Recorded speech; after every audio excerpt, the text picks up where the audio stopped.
Andrew opened a cold can of beer, lounged on the bench, and took a sip. Life is good. He only had to go to work tomorrow. He worked as a picker in a huge hypermarket 2 days later, 12 hours a shift. The work was not easy, but he managed it and even regularly received bonuses for exceeding the plan. He completed bags for couriers of the delivery department and separately for the magician Zoe. What was distinctive about Andrew was his weakness for the female sex. He does not become attached to anyone for a long time. He changed women like gloves. Less than 6 months had passed since he had taken over the entire female staff of the hypermarket, and there were rumors that he had even encroached on the Holy of Holies, the accounting department, for which he was beaten by the men. They said that even beating him was disgusting. That's how he would have skated from one woman to another, if not for Zoe. She worked as a cashier in the department. Her eyes were like 2 deep lakes. Her voice was like the trumpet of Jericho. And she always smiled when Andrew passed her cash register. He noticed how she caught his eye, and this gave him courage. Andrew decided that Zoe was the one he wanted to keep close. One day, when Andrew was standing in line at Zoe's to buy groceries for dinner, he decided to talk to her. "Hello, beauty," he said, smiling. Zoe turned very slowly and sedately and looked at him like a boa constrictor at a rabbit. "Hello, if you're not joking," she answered quietly. Zoe, with her powerful personality and indomitable energy, was a true Amazon. Everyone in the area knew her and was afraid of her. Men and women walked around her. Even the dogs on the street crawled away when she passed by. Andrew first met Zoe on that significant day when she was dispersing a group of hooligans who were trying to rob an old woman from the magician Zoe. She ran up to them like a thunderstorm and began waving her arms like a big windmill.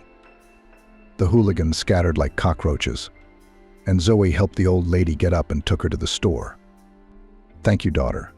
You are a real heroine," said the old lady, hugging Zoe. Zoe smiled and turned away. "You're welcome," she muttered. "I just don't like it when the weak are offended." Andrew was amazed. He saw how Zoe dealt with bullies, how she decisively entered into conflicts with the enemy. She was not just a beautiful woman with deep eyes. She was strong as thunder, and her presence filled everything around her. He decided to meet her. "Hello," Andrew said, approaching Zoe. "You are a real fighter. How do you do it?" Zoe smiled. "I'm just not afraid of anyone since childhood," she answered. "And I don't allow others to be afraid of me." Since then, they became friends. Andrew learned that Zoe is not only a threat to bullies, but also a caring daughter who takes care of her old mother. They spent evenings together, walked around the city, discussed their plans and dreams. "Aren't you afraid of me?" Zoe asked once. "No, I respect your strength and determination," Andrew replied. And so their story began. Andrew and Zoe, wind and thunder, merged into one big sky. They were inseparable, like lightning and thunder. Their friends and acquaintances looked at them with respect and a little fear, because Zoe was not just a woman. She was a woman who was feared by everyone who ever encountered her. That evening, when the city was shrouded in fog and the streets were empty, Zoe and Andrew were walking in the park, and they had long been more than friends, but less than lovers. Andrew always felt that Zoe was not just a woman, but a force of nature that he would like to always have by his side. "Andrew, have you ever thought about the future?" Zoe began, stopping at an old oak tree. Andrew looked at her, and his gaze was full of questions. "Of course I thought. And you know, there is always you in my future," he answered Zoe, smiling. Her eyes shone like 2 stars in the night sky. "I want you to be with me not only in the future, but also now," she said, taking his hands.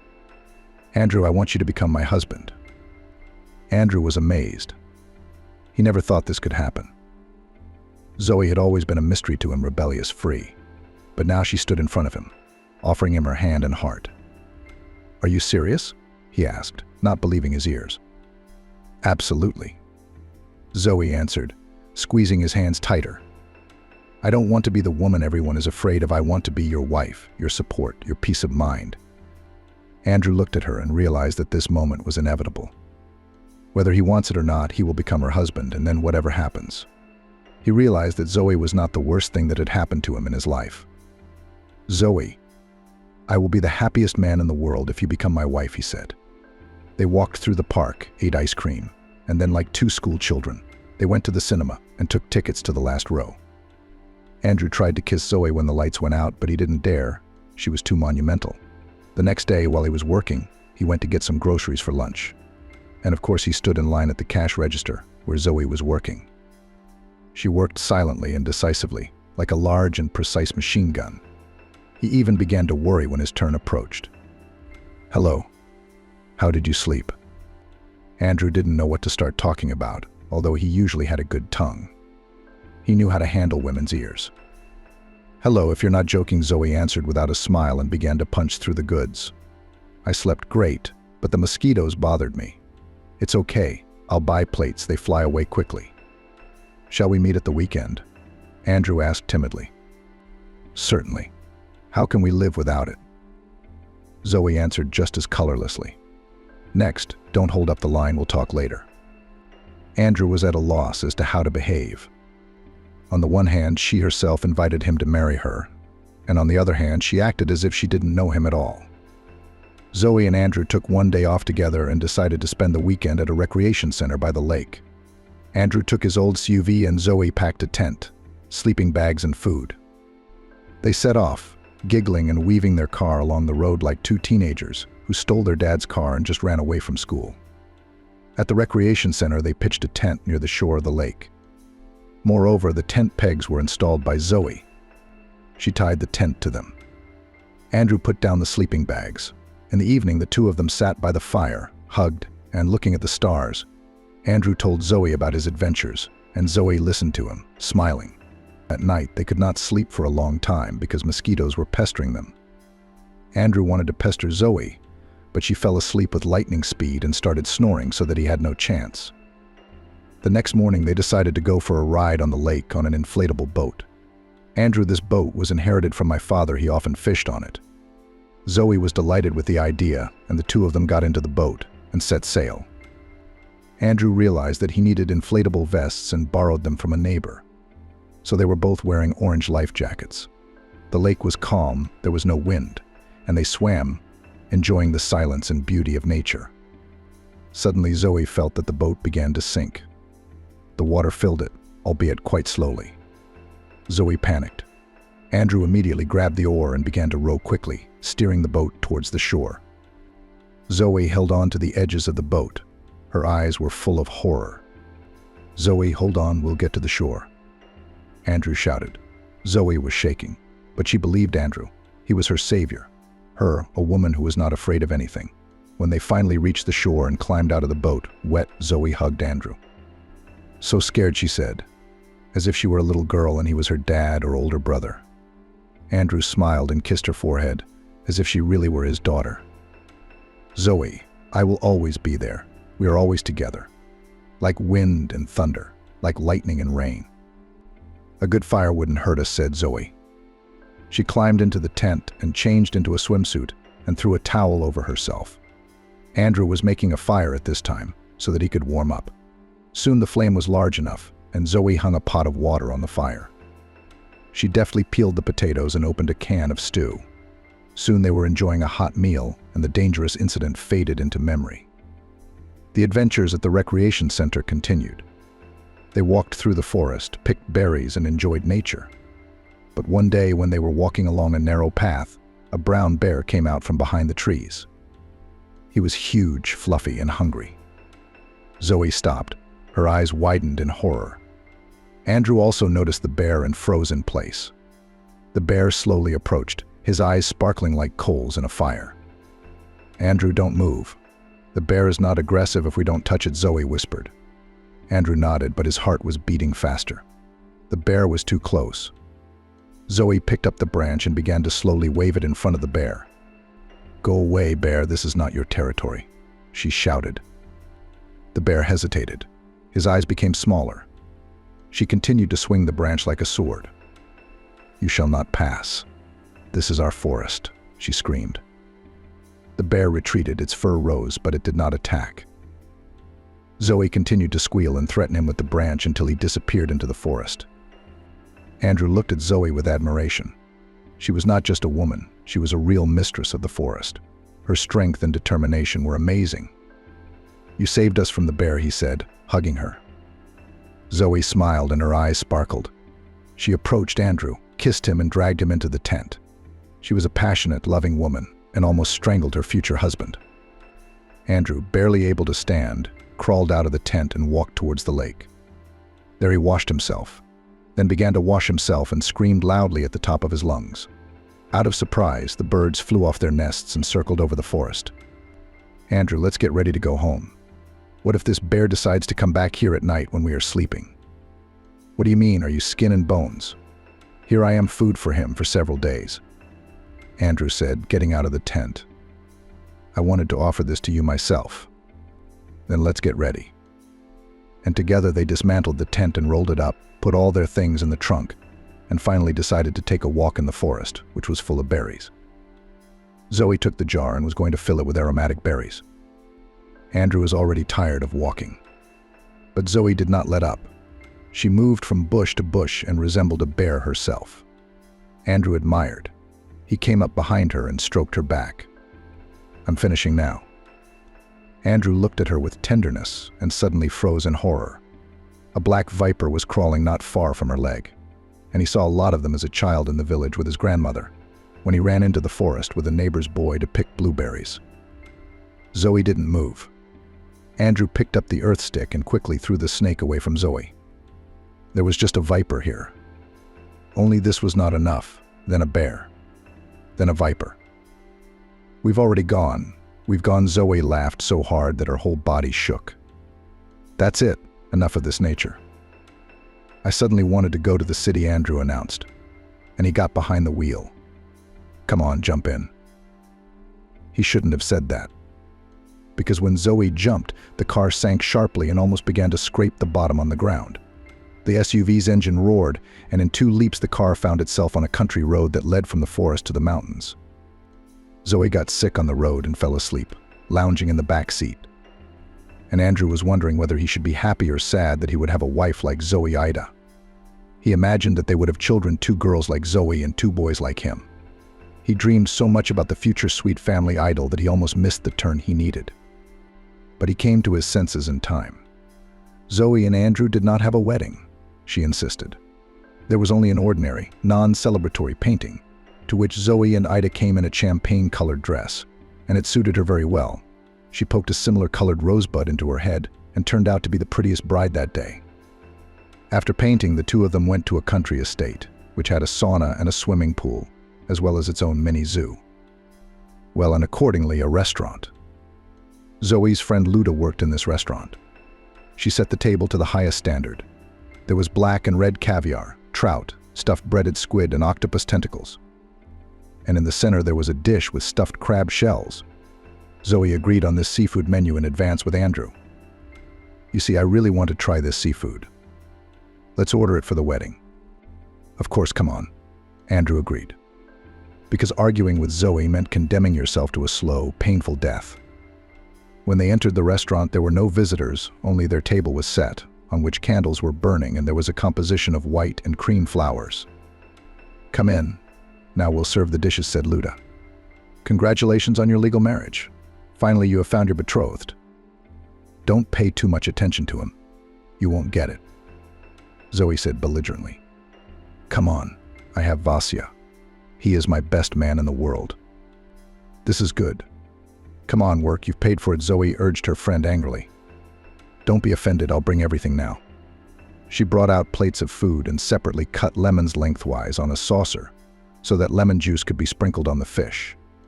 Andrew tried everything and decided that regular potatoes with meat were much better. Zoe was also disappointed in the seafood, but what's done is done, and she decided not to spoil the evening with grumbling and nagging. "Let's go and dance. I hope the bear hasn't gotten here yet." Zoe dabbed her lips with a napkin, stood up from the table, and offered her hand to Andrew. They danced for a long time. Zoe had a good sense of rhythm and an ear for music. She quietly sang along with the singer, and this song did not at all fit with her appearance. It seemed like some thin girl was singing. Andrew was once again amazed at how much he didn't know about Zoe. He led her like a true captain of a ship in a storm, and she obediently followed his movements. After dinner, when the sun had already disappeared behind the horizon, Andrew and Zoe decided to take a walk around the estate. The air was so fresh that it seemed as if they were breathing in life itself. Zoe took Andrew's hand, and they headed towards a small pond surrounded by blooming roses. It was reflected in the water like a magic mirror and created a magical atmosphere. You know, Andrew, I have always dreamed of a place where you can retire, enjoy nature, and just be yourself. Andrew smiled. They sat down on the bench, and Zoe laid her head on Andrew's shoulder. In the distance, the night sounds of crickets and the rustling of leaves could be heard. At that moment, they were happy, like two heroes from a romantic story. Andrew, do you believe in fate? To fate. Andrew thought about it. Maybe. But I have more faith in our own decision. We create our own destiny. You are right. And at this moment, I understand that my destiny is you. Andrew lifted her face and kissed her. Their lips met in a tender kiss, as if uniting two halves of one soul. Andrew and Zoe decided to take a walk around the estate, and suddenly Zoe noticed something strange. She walked up to an old tree that looked like it had been there for centuries. Andrew followed her. Curiosity sparkled in his eyes. Look, Andrew. This is some kind of secret passage. Look, there's a small door here. Andrew looked closer, and indeed saw a small door hidden among the roots of a tree. It was covered in moss and looked as if no one had opened it for a long time. Let's check, Andrew suggested, and the two of them opened the door. Behind her was a narrow staircase leading down. Where does it lead, I wonder? Zoe asked. Let's find out, Andrew answered. He turned on the flashlight on his phone and they began to descend.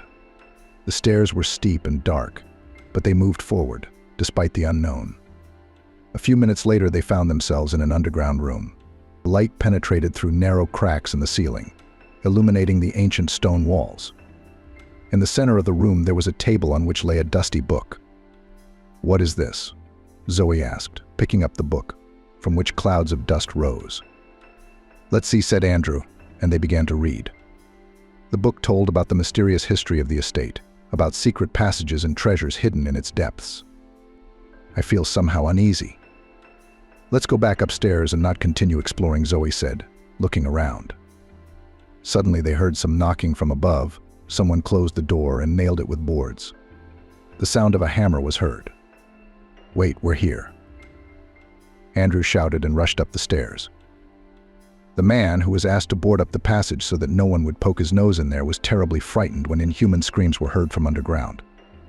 The acoustics in that room were such that every word spoken in the room was heard loudly on the surface. The carpenter threw the hammer and boards and ran in horror wherever his eyes looked. He did not have time to firmly lock the passage, and Andrew tried to knock down the door with his shoulder, but it did not give in. He went down and let Zoe pass ahead of him. She stood up and kicked the door open with one powerful blow. There was a breath of freshness and coolness coming from the street. Let's go, let's take the book with us. We honor it. She took Andrew's hand and they walked back to the hotel for dinner. Zoe asked Luda to bring them regular fried potatoes and pork chops. Luda fulfilled the order, adding mushrooms and pickles. This is what I understand dinner, said Andrew, and ate everything. I am also more inclined to potatoes. We wanted seafood. We tried it, and it was fine. Zoe lived with her mother in a 3-room apartment. My father lived for a long time with another family, in which he had a blood sister and brother. Since there was not enough money, Zoe went to work immediately after the 9th grade, and then completed her studies at night school. Zoe's mother worked as a school director, and Zoe was taught discipline from early childhood. She also taught her to cook and sew well, and also took her to a dance class. Zoe, on her own initiative, took up Sambo and achieved success. If she had not fallen in love with the coach when she saw him, the whole mood to train disappeared and her knees trembled. Naturally, Zoe was defeated by weaker opponents, although she was stronger than the entire team combined. It all ended with her being jealous of a girl from the team and pulling her rival's hair hard, for which she was expelled from the team. In parting, she slammed the door so loudly that a huge piece of plaster fell off the ceiling of the gym and fell on the coach's head. With a traumatic brain injury, he was taken to the hospital, from where he never returned to work, and was transferred to head a chess club near his home. Having suffered a little for the sake of order, Zoe decided that all this was nonsense, and she had to earn her living. And my mother had already retired, the amount of which left much to be desired. So she got a job as a cashier at a hypermarket. Training took place on the spot, and here students took exams and were immediately sent to the cash register. At first, Zoe was frightened by the crowd of people who stood at her cash register and by various problems with the product, which periodically arose mainly due to the fault of the accounting department. The sellers were putting out items that had not yet been shown in the program, and because of this, Zoe had to yell across the room, "Kate, how much does cheese cost? It's not in the program." "I'll take a look now. Come quickly." I have a kilometer-long queue. The day Zoe encountered the director of the hypermarket, she was already on the edge. The line stretched all the way to the door, and every customer was unhappy with the delay. When another product did not go through the system, Zoe could not stand it. "Kate, how much does this chicken cost?" "There is no such product in the system." "Just a second, Zoe. Everything will be now." Kate answered and went to the accounting department. But when Kate returned with the price, Zoe was already standing face to face with the director of the hypermarket, who came out to see what was going on and why they were shouting. "I can't work in such conditions." Zoe blurted out in anger. The director tried to hush up the problem, talked about difficulties, but Zoe is not one to remain silent. "Listen, if you cannot ensure the normal functioning of the Zoe magician, then maybe it's time to give way to someone more competent." The director turned red with anger, but Zoe's words resonated with the customers, who began to applaud. Zoe, feeling supported, continued, "I'm not here to correct your mistakes. I am here to serve people who, after a hard day at work, come to the store to buy food and are forced to stand in line because some chicken in the accounting department is sleeping on the keyboard instead of quickly processing the goods." The director, realizing that the situation was getting out of control, quickly left, promising to resolve all the problems. Zoe, nodding with satisfaction to the customers, continued her work, knowing that today she had done something important not only for herself but for everyone in this hypermarket. Zoe continued her work at the hypermarket, but her life was limited only to the cash register and price tags. After all, Zoe was not just a cashier but a real woman, capable of making changes in the most unexpected situations. One day, when Zoe was again standing at her cash register, she noticed that Director Richard was again trying to evade responsibility. He worked around the problems, and Zoe decided it was time to learn the order and discipline that her mother taught her. "Richard, we are having supply problems again. Products do not match price tags. Buyers are slowly starting to rebel." "Zoe, I'm busy. I have an important meeting." "Will you figure it out yourself?" Richard asked. "Of course, Richard, I always figure it out. But here's what I suggest, let's switch places. You will stand at the cash register, and I will go solve problems with the goods." Richard, not expecting such an offer, agreed. Zoe took his keys and headed towards the office. There she discovered that the accounting department had again screwed up the prices and the products were incorrectly placed on the shelves. Zoe set to work decisively. A few hours later, she returned to Richard, who was already standing at the cash register, trying to deal with dissatisfied customers. "Richard, I have everything sorted out. Now, do you know what it's like to establish order and discipline?" Richard was amazed. Zoe not only solved the problem with price tags, but also showed him that the director should be aware of all processes in the Zoe store and be more responsible. Since then, Zoe has become not only the best employee for the accounting department, but also for Richard. Sometimes she even joked that she would like to become a director. Maybe this isn't a joke at all. After all, in Zoe's life, everything has become possible. In any case, everyone at the Zoe Magician feared and respected her. When her mother came to work, the sellers always offered a better piece of meat, or the freshest bread, or vegetables and fish without ice. After that incident, Richard, the director of the hypermarket, found himself in a difficult situation. His lack of attention to detail and lack of control over Zoe's processes became apparent. Customers began to complain about poor service, and employees became more demanding. Richard realized that this could not continue. He began to actively participate in the work of the Zoe Magician, monitored supplies, trained staff, and even stood at the cash register himself, to understand what problems cashiers experience. Over time, Richard became a more responsible leader. He found a competent accounting assistant to avoid pricing errors. He also began holding regular meetings with employees to solve ongoing problems and improve the performance of the Zoe Magician. Zoe, in turn, continued to be a cashier, but now her influence extended not only to customers, but also to management. Richard even sometimes joked that Zoe could replace him as director. Of course, it was a joke. After all, Zoe was too busy with her work at the cash register and solving problems to think about such responsibility. Thus, thanks to her, he became a more competent leader, and the store was successful and prosperous. Sometimes even Zoe herself was surprised at how small changes could affect big results. Zoe's mom rose from the table and extended her hand to Andrew. "Very nice, Andrew. Zoe talked a lot about you." Andrew shook her hand and smiled. "I'm pleased too, Anne. Zoe is a wonderful wife. You raised her well." Zoe caught the hint in his words and blushed. Mom smiled. "Well, let's hope that you and Andrew will be happy together. Zoe has always been persistent, and I'm glad she found such a good man." Anne sat back down at the table and poured them tea. "Tell me how you met," she asked. Zoe and Andrew began to tell their story. Anne listened, smiling. It was clear in her eyes that she was happy for her daughter and her choice. And perhaps in this chest, among the memories, their happy moments were kept, which were just beginning. Mom's chest is not just a wooden box, but a real storehouse of memories. Zoe has always been inquisitive, and one day as a child, when she accidentally opened a chest, she discovered many interesting things there. Zoe found in it old letters and postcards that her mother received from her family and friends. Zoe found a letter from her grandfather, who served at the front during World War II. In it, he wrote about his love for his grandmother and how much he looked forward to returning home. She also found an album with old black and white photographs of her mother in her youth, her parents, friends, and relatives. Zoe learned that her grandmother was a talented artist. Grandfather is a passionate traveler. Zoe examined the chest. Further in the chest were antique earrings, bracelets, and rings. Zoe learned that her mother received them as a gift from her mother, who knew the famous jeweler and often drew sketches for him. In the depths lay my mother's diary, which contained entries about her first love, about her children, and how she raised them. Every page was filled with warmth and care. Zoe leafed through the diary and could not hold back her tears. Among the things in the mother's chest were mysterious artifacts, ancient keys, coins, amulets. Zoe looked at them for a long time, trying to unravel their secrets.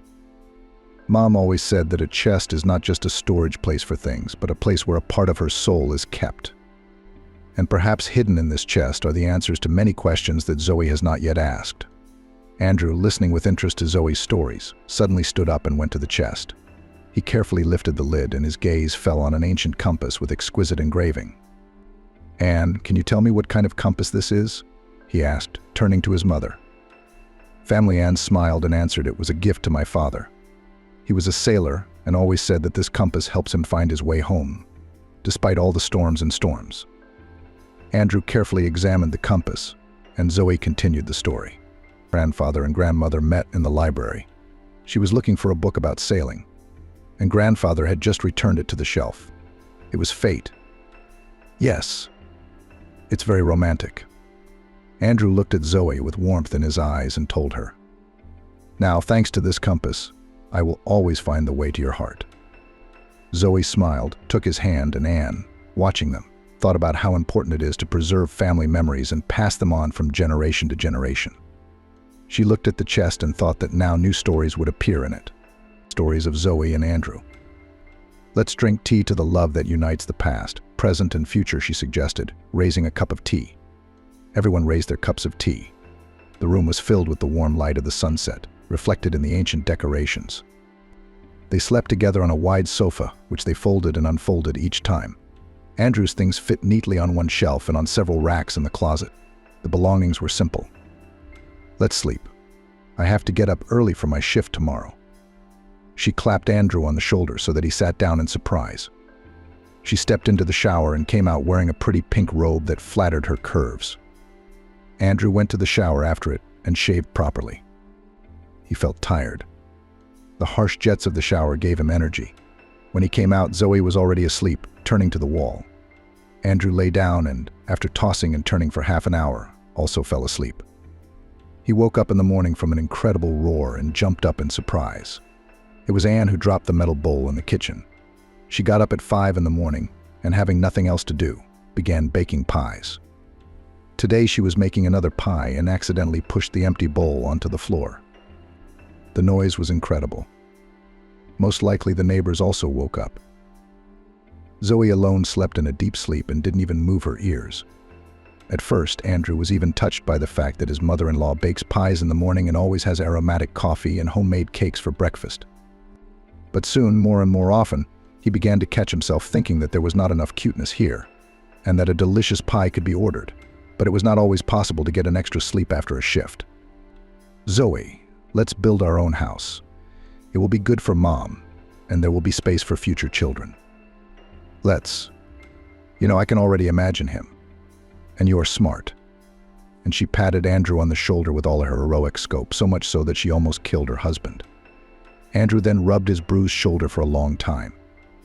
They started browsing websites where ready-made houses were sold. We started learning about mortgages.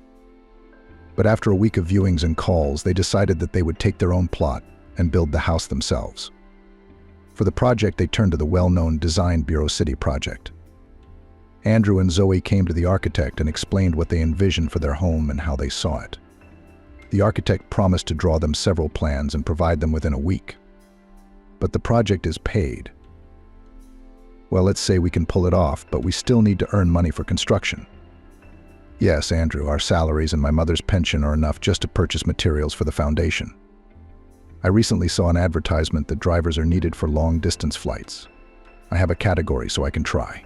Try it, but now you'll be on flights, and I'll start to get bored. But I'm for a common cause. Andrew was indignant. Okay, you haven't passed the interview yet. And there is a chance that they won't take it, Zoe said hopefully. Andrew the day before came to the Hyde Transport Company, where he posted an advertisement for a vacancy and charmed all the girls there. Need I say that the next day he was invited for an interview? Andrew was a little worried, but remembered that they were going to build a house where they would enjoy life together, and this gave him confidence. Hello, I'm Andrew, and I came for an interview for a driver position. He introduced himself as he entered the office. Hello, Andrew. Come in. Sit down, answered the friendly man at the table. I'm Alex, HR manager. Tell us a little about yourself and your work experience. I received the category when I served in the Army. Afterwards, I worked for a private transport company for a long time, but it closed and I quit. Now I work in a hypermarket. The goal is to earn money to build my wife and I's future home. Okay, Andrew, Alex said when Andrew finished. It's good that you are interested in money. We are looking for responsible and reliable drivers. And you make a good impression. Let's try. You can start working on Monday. Will you have time to resign and undergo a medical examination? If yes, then come on Monday with all the documents. Andrew was both happy and puzzled at the same time. He thanked Alex and returned home to tell the good news. Zoe was happy for him, but she was a little sad because she knew that now they would see each other less often. Both understood well that these were temporary difficulties and that in the end they would have a happy future in a new home. Thus began a new stage in their lives. Andrew quit the hypermarket in 3 days. He passed the medical examination in 1 day, so by Monday he had all the necessary documents in hand. On Monday he came to the office. Alex met him there and took him to the head of the transport service. He looked carefully at Andrew, as if calculating whether he would fit in the cab of the truck, and said, "Let's go get Johnson's car. He quit a week ago. The car is idle. We are incurring losses. The car has just been serviced. There shouldn't be any problems. Let's see how you do. Today we will set off on our first flight across the country. We need to transport the cargo to a neighboring city. There they will give you all the necessary documents and tell you where to go." With these words, George gave him the keys to the truck and went to the garage. Andrew followed him. They approached a lonely blue truck. "Here is your horse for the near future. The flight is given a certain period of time. If you complete it on time, you will receive a bonus. If you don't, you'll get a bare salary." When Andrew got behind the wheel of the heavy truck, he could not contain his exclamation of admiration. Everything in this car was thought out to the smallest detail: the controls, the sleeping place. There was even a small refrigerator. He turned on the ignition and the engine started. A minute later he left the garage and drove to the address indicated by George. There he stood under the load and loaded the cargo quite quickly. A pretty girl accountant brought him all the necessary documents. She stared at Andrew while he checked whether all the papers were there. He was used to double-checking documents while working in a hypermarket. So he began to travel around the country. 6 months later, they began to give him flights abroad. The first flight was to France, where he spent the day loaded up. Andrew proved himself to be a responsible and disciplined driver. George has set him up as an example more than once. Zoe worked at the cash register, then took retraining courses and entered the economics department of the university by correspondence, so that she would later be promoted. As always, Zoe treated everything very responsibly and structuredly. Therefore, she had time to attend the construction of a house, pass a test, and combine all this with work at the Zoe store. Zoe was promoted to head of the finished products department. There were more buyers, and the finished products department was ahead of other departments in all respects. Zoe carefully checked the assortment, hired chefs and pastry chefs, and accepted the products. The news of the miracle spread throughout the city. People were traveling for delicious cakes and bread from the other end of the city. Bloggers frequented the store. They filmed stories against the backdrop of the department's windows. These stories quickly gained popularity, and there was always a queue in the department. Shortly after Andrew started working, construction on their home began to move forward. Andrew invested most of his earnings into the construction, and Zoe carefully supervised every stage of construction, paying attention to every detail. They both dreamed of the day when they could move into their new home. One day when Zoe arrived at a construction site, she felt a little strange. She was tired and slightly nauseous, which was unusual for her. Zoe decided to undergo a medical examination, and the doctor confirmed her suspicions. She was pregnant. This was unexpected but good news for Zoe. She was excited and had mixed feelings. But at the same time, she was happy. Zoe waited until her husband returned from the flight and told Andrew the good news. He was beside himself with joy. He hugged Zoe and said, "This is the best thing that has happened to us recently." They were both very happy and looking forward to a new stage in their lives. Construction of the house continued, and every day they saw their dream becoming a reality. Andrew worked hard to provide for his family, and Zoe continued to study and work despite her condition. They both knew that all their efforts would soon pay off when they could move into their new home and start a new chapter in their lives with their future child. It was a time of trials and difficulties, but they were both confident that they could overcome all the obstacles in their path. "Andrew, soon we will be able to move into our house with you. I was at a construction site. The walls are ready, the roof is there, the windows are installed. By the way, I insured our unfinished construction. The girls at the Zoe Magician advised me, otherwise you never know, the building materials will be stolen. You're making progress. That's what I think. Now it's time to do the interior work, electrical, plumbing. How do you look at what I bring from my flights?" You ask? Of course, take it. And Andrew brought back good plumbing fixtures and accessories from several flights. All the latest model sockets, switches. According to the latest fashion, all this was installed by hired plumbers and an electrician. Soon all the wiring was done, and all that was left was the finishing. "Zoe, we are getting closer and closer to our dream." Andrew was happy. "We have to keep our eyes open. Otherwise, something will go wrong and we will remain like my friends." So they built and built a house, and then suddenly lightning struck, and it burned to the ground. Zoe said seriously, "I don't want that." Andrew looked at her in horror. "Who wants it?" "I have already ordered the lightning rod. I want to enjoy life in the house longer," concluded Zoe. "When will the water be installed?" Translated to another topic by Andrew. "They promised this week," Zoe answered calmly. "I don't believe that we have done so much in such a short period of time. Your job is to bring money, and my job is to wait for you and bring our child to term." Zoe Ida smiled in response. The house was ready to move in. Andrew asked George to provide a truck for the move, and he gave it. "You can drive yourself, which is no more difficult than driving a truck. As usual, you are responsible for the safety of the car." The young people had simple belongings. They wanted to buy the main furniture later, once they had sorted out their debts. All things were already in the house. Andrew invited Anne to go with them, who borrowed a calico cat from a neighbor. "Mom, why do we need a cat?" "That's how it's supposed to be," Anne stated categorically, carefully holding the cat in her arms, which was lying calmly. Zoe, whose rounded belly was already very noticeable, came out of the house and got into the car. "Let's go to our house." Andrew turned on the ignition, and the SUV slowly moved away. Anne was sitting next to her, holding the cat, and Zoe was stroking her belly from behind. She didn't have much room in the front. "Are you sure you know the way?" Anne asked, looking at Andrew. "Yes, Mom. I've been there often," Andrew answered, smiling. They drove past old houses, acquaintances, streets, and soon found themselves on the outskirts of the city. Andrew turned onto the narrow road leading to their new home. The car stopped in front of a beautiful house. "Here we are," said Andrew, turning off the engine. They got out of the car and looked at their new home.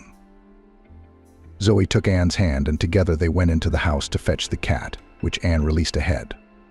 The cat calmly entered. "Welcome home," said Andrew, following them. Zoe smiled, looking at her husband. They were home, and it was wonderful. It was quiet and cozy inside the house. Zoe looked around, enjoying the peace and tranquility of her new home.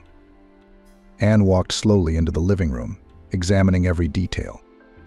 "What a beautiful house you built," she said, smiling. "I'm sure you will be very happy here." "Mom, I won't leave you alone. You will live with us."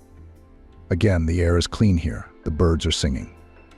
Andrew, standing at the door, nodded in agreement. He looked at his small family. They, Zoe and Anne, spent the rest of the day unpacking and settling into their new place. In the evening, when everything was ready, they gathered together in the living room, enjoying the smell of their new home. "We're home." "This is our new home, Mom. We haven't bought a bed yet, so we can't leave you here. Now Andrew will take you home." "Okay, children. Cat, come here." But the cat did not respond. "Kisa, where are you?" Anne asked excitedly, looking around the room. All three started looking for her, but the cat was nowhere to be found. "Maybe she went to look for her old house," Andrew suggested, but his voice sounded unsure. They went outside and called her, but there was no answer. Suddenly, Zoe heard a quiet purring, and the sound was coming from the house. They followed the sound and saw a cat sitting on the hood of an SUV. "She must have gotten in there while we were inside." Anne carefully picked up the cat and didn't let it go again. Zoe stood on the porch and waved after them until they disappeared from sight. Left alone, Zoe entered the house and walked through the rooms, enjoying the silence and comfort of the new home. She stopped and looked at the window. It was dark outside the window, and only the stars illuminated the night sky. Zoe smiled and went to the window. She opened it and breathed in the fresh air. She felt a stirring in her stomach and smiled even wider, stroked her stomach and whispered, "This is our home, baby."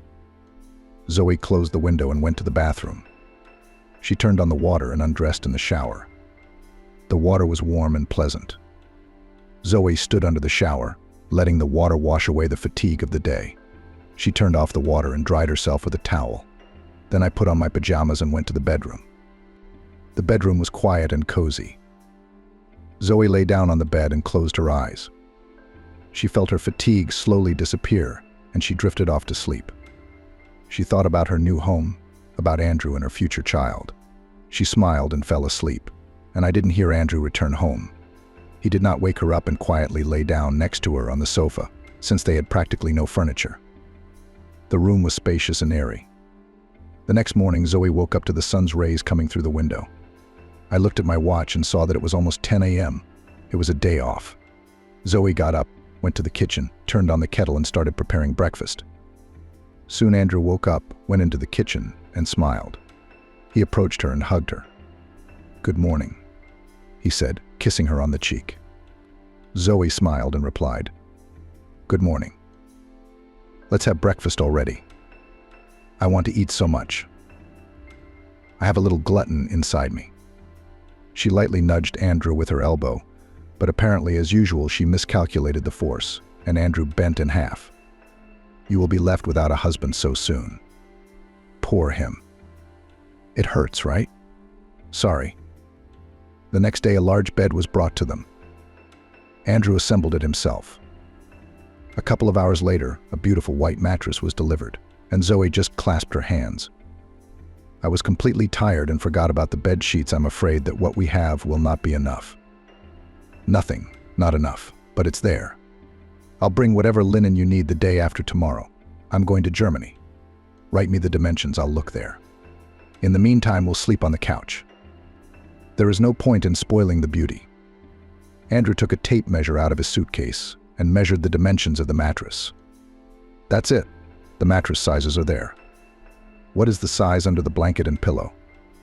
And the pillows are square. In Europe, I know that they are rectangular.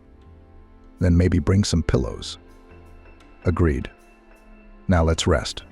We don't have a TV yet. Beauty. Andrew lay down on the bed and looked at Zoe. She turned smoothly and, like a brigantine, sailed towards him. They didn't sleep a wink all night and ended up breaking the sofa. Well, now we'll sleep on the floor. Why have floors if you have a beautiful bed? Let's lay down what we have and let's sleep on the bed. Zoe didn't mind. She took out the widest sheet and it fit on the bed. Andrew brought pillows and blankets and the two of them lay down on the brand new bed. We haven't tried it on the bed yet. Andrew smiled slyly. Be careful. I'm pregnant after all. Zoe pretended to defend herself. The bed turned out to be stronger than the sofa and withstood all the storms and hurricanes of passions of Andrew and Zoe. The next day, Andrew got ready for a flight to Germany. He already knew how to get ready quickly, and his backpack with things and a bag of groceries was already standing in the corridor. Zoe had already gone on maternity leave and therefore did not go anywhere. She was seen off at work with great regret and wished to give birth to a healthy baby. Well, you will leave, and I will remain alone in the house. I'll invite my mother to stay. You do not mind? Zoe asked. Of course I don't mind. I don't feel comfortable myself that you are left alone in the house. But we will still have to get used to it somehow, since we have already decided to live separately. I went. Don't be bored here without me. Andrew smiled, hugged Zoe, and stroked his stomach. Arriving at the base, the first thing he did was put food in the refrigerator and went to a local cafe to buy drinking water. Water was expensive in Germany, and at least he decided to save on this.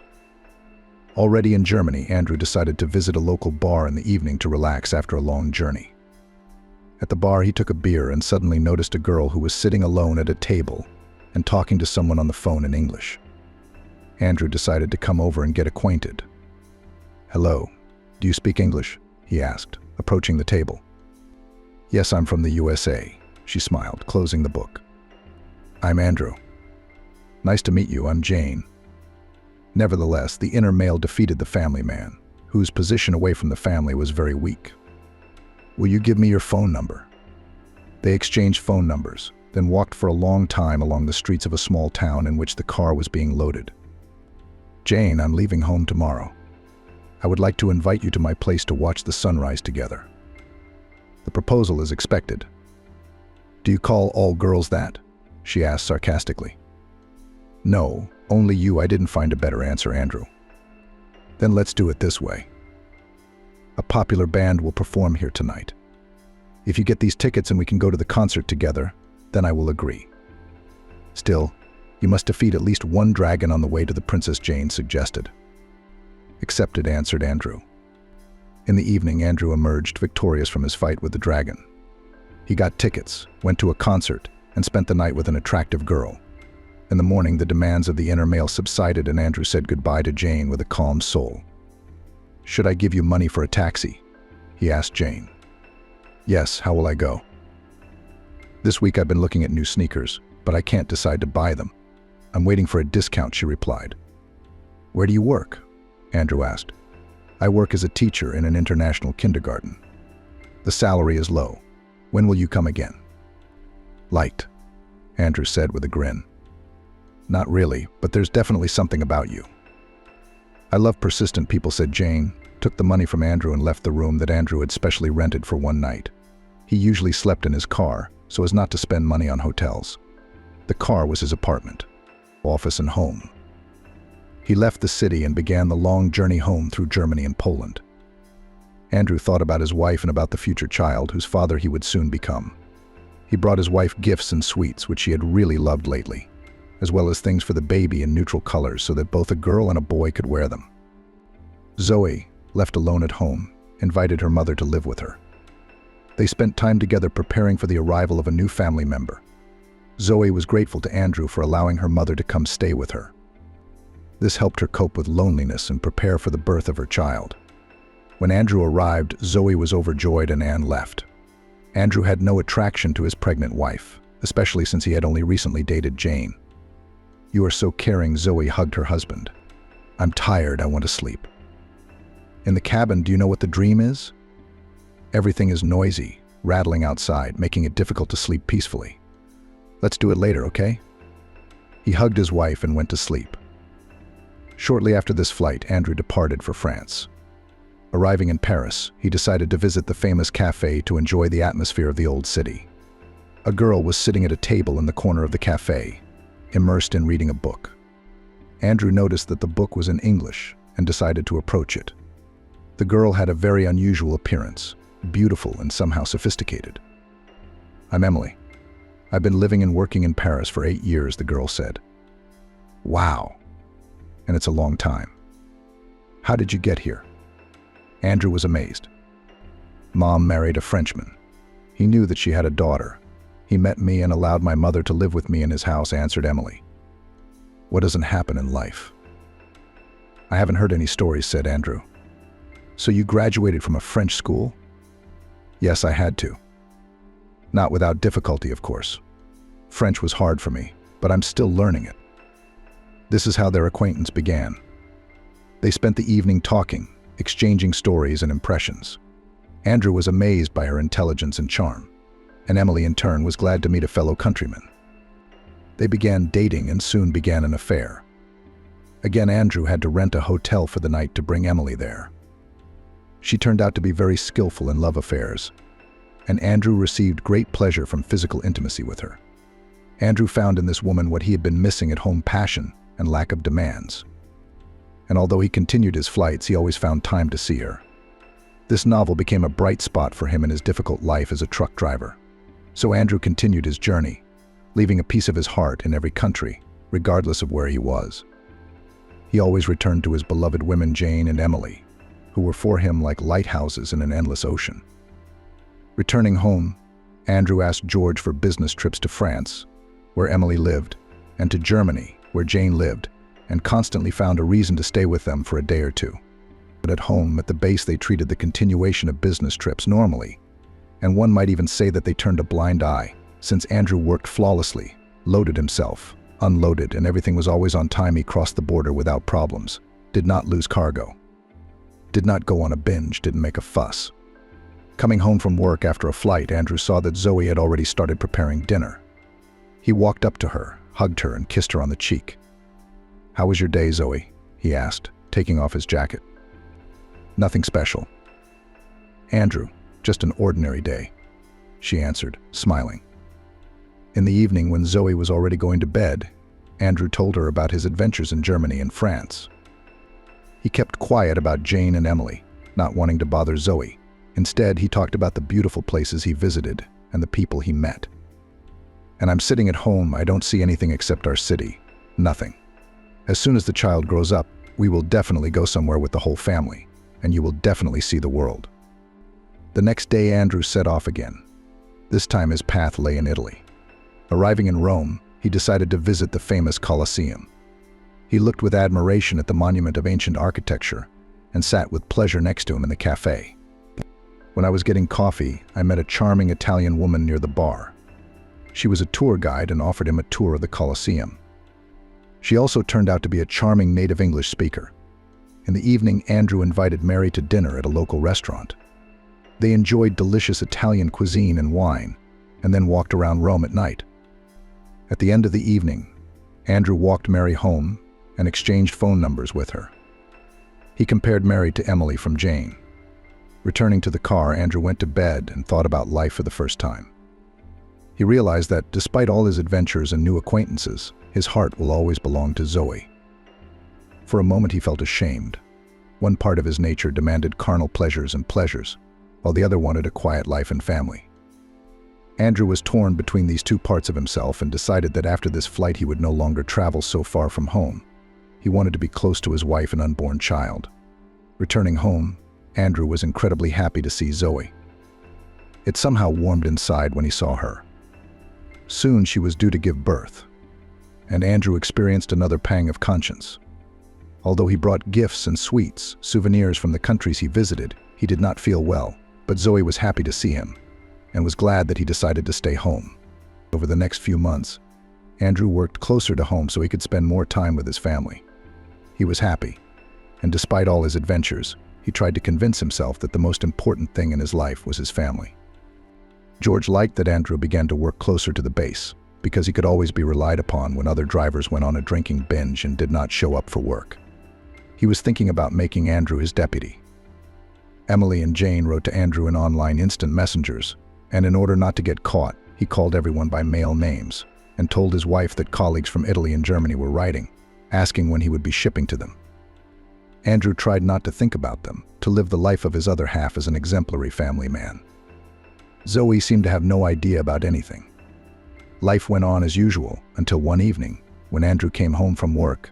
Anne came to visit her with a cherry pie, and Zoe suddenly grabbed her stomach. "Oh," she screamed, "I think I'm giving birth."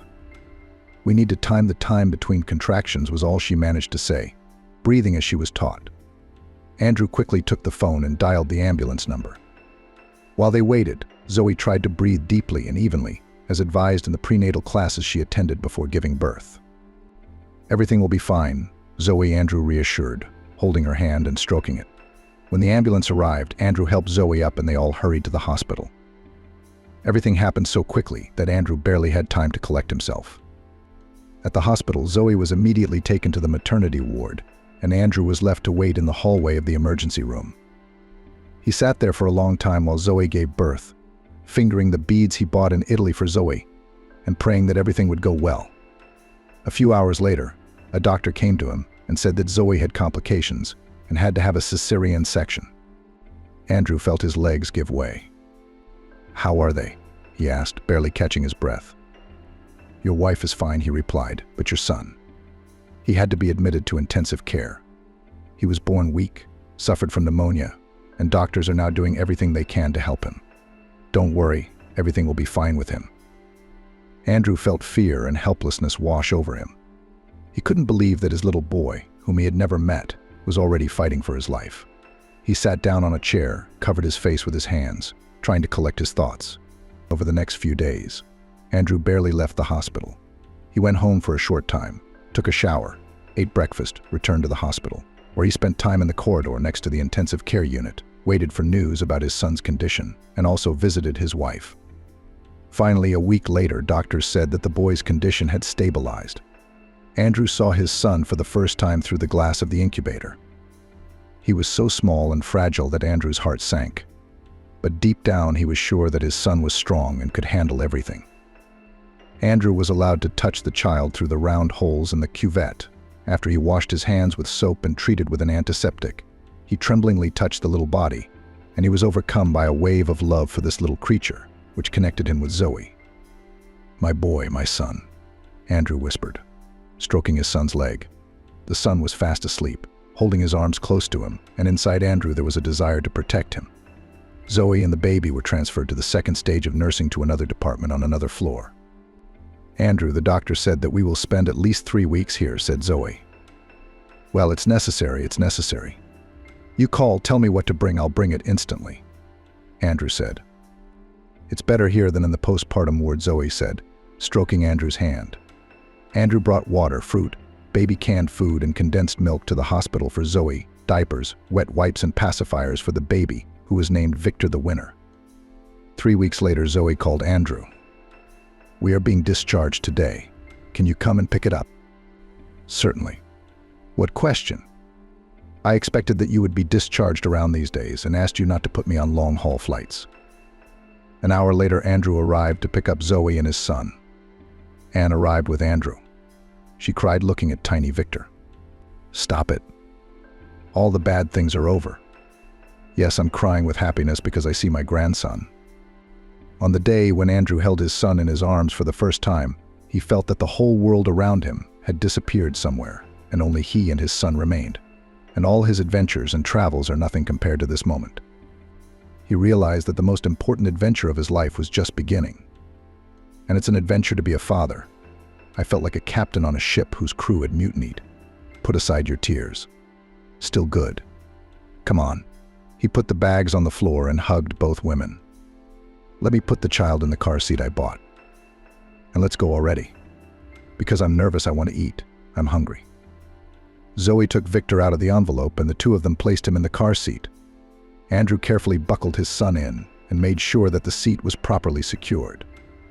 "We can go," he said, sitting in the driver's seat and looking in the rearview mirror. "Please drive around the potholes more carefully. Don't brake suddenly," Zoe asked. "Everything will be fine. I'll drive so that the glass of water won't spill," Andrew assured. Indeed, the car drove so smoothly that everyone began to feel like they were sailing on a ship. When we arrived home, the women were dozing, but they woke up and went out. Andrew unfastened the baby and handed him over, and he took the bags out of the trunk, took them, and followed his family into the house. Little Victor was a sickly and very loud baby. He screamed almost continuously, day and night, so that Andrew could not sleep properly. Zoe and Andrew took turns getting up at night to see the child, but in the morning Andrew couldn't really wake up. He catastrophically stopped getting enough sleep. It got to the point that he once almost knocked down a lamppost while stopping by to unload. After this incident, George called him to talk. "Andrew, I understand everything, a small child, all that. But that's also not possible. You need to get enough sleep. Hire a nanny. You make good money," said George. "Sorry, this won't happen again. I wanted to ask you to send me on long-haul flights again," said Andrew. "That's a different conversation." "Is there anyone to help your wife?" George asked. "Yes, Mom will come to her for a while," answered Andrew.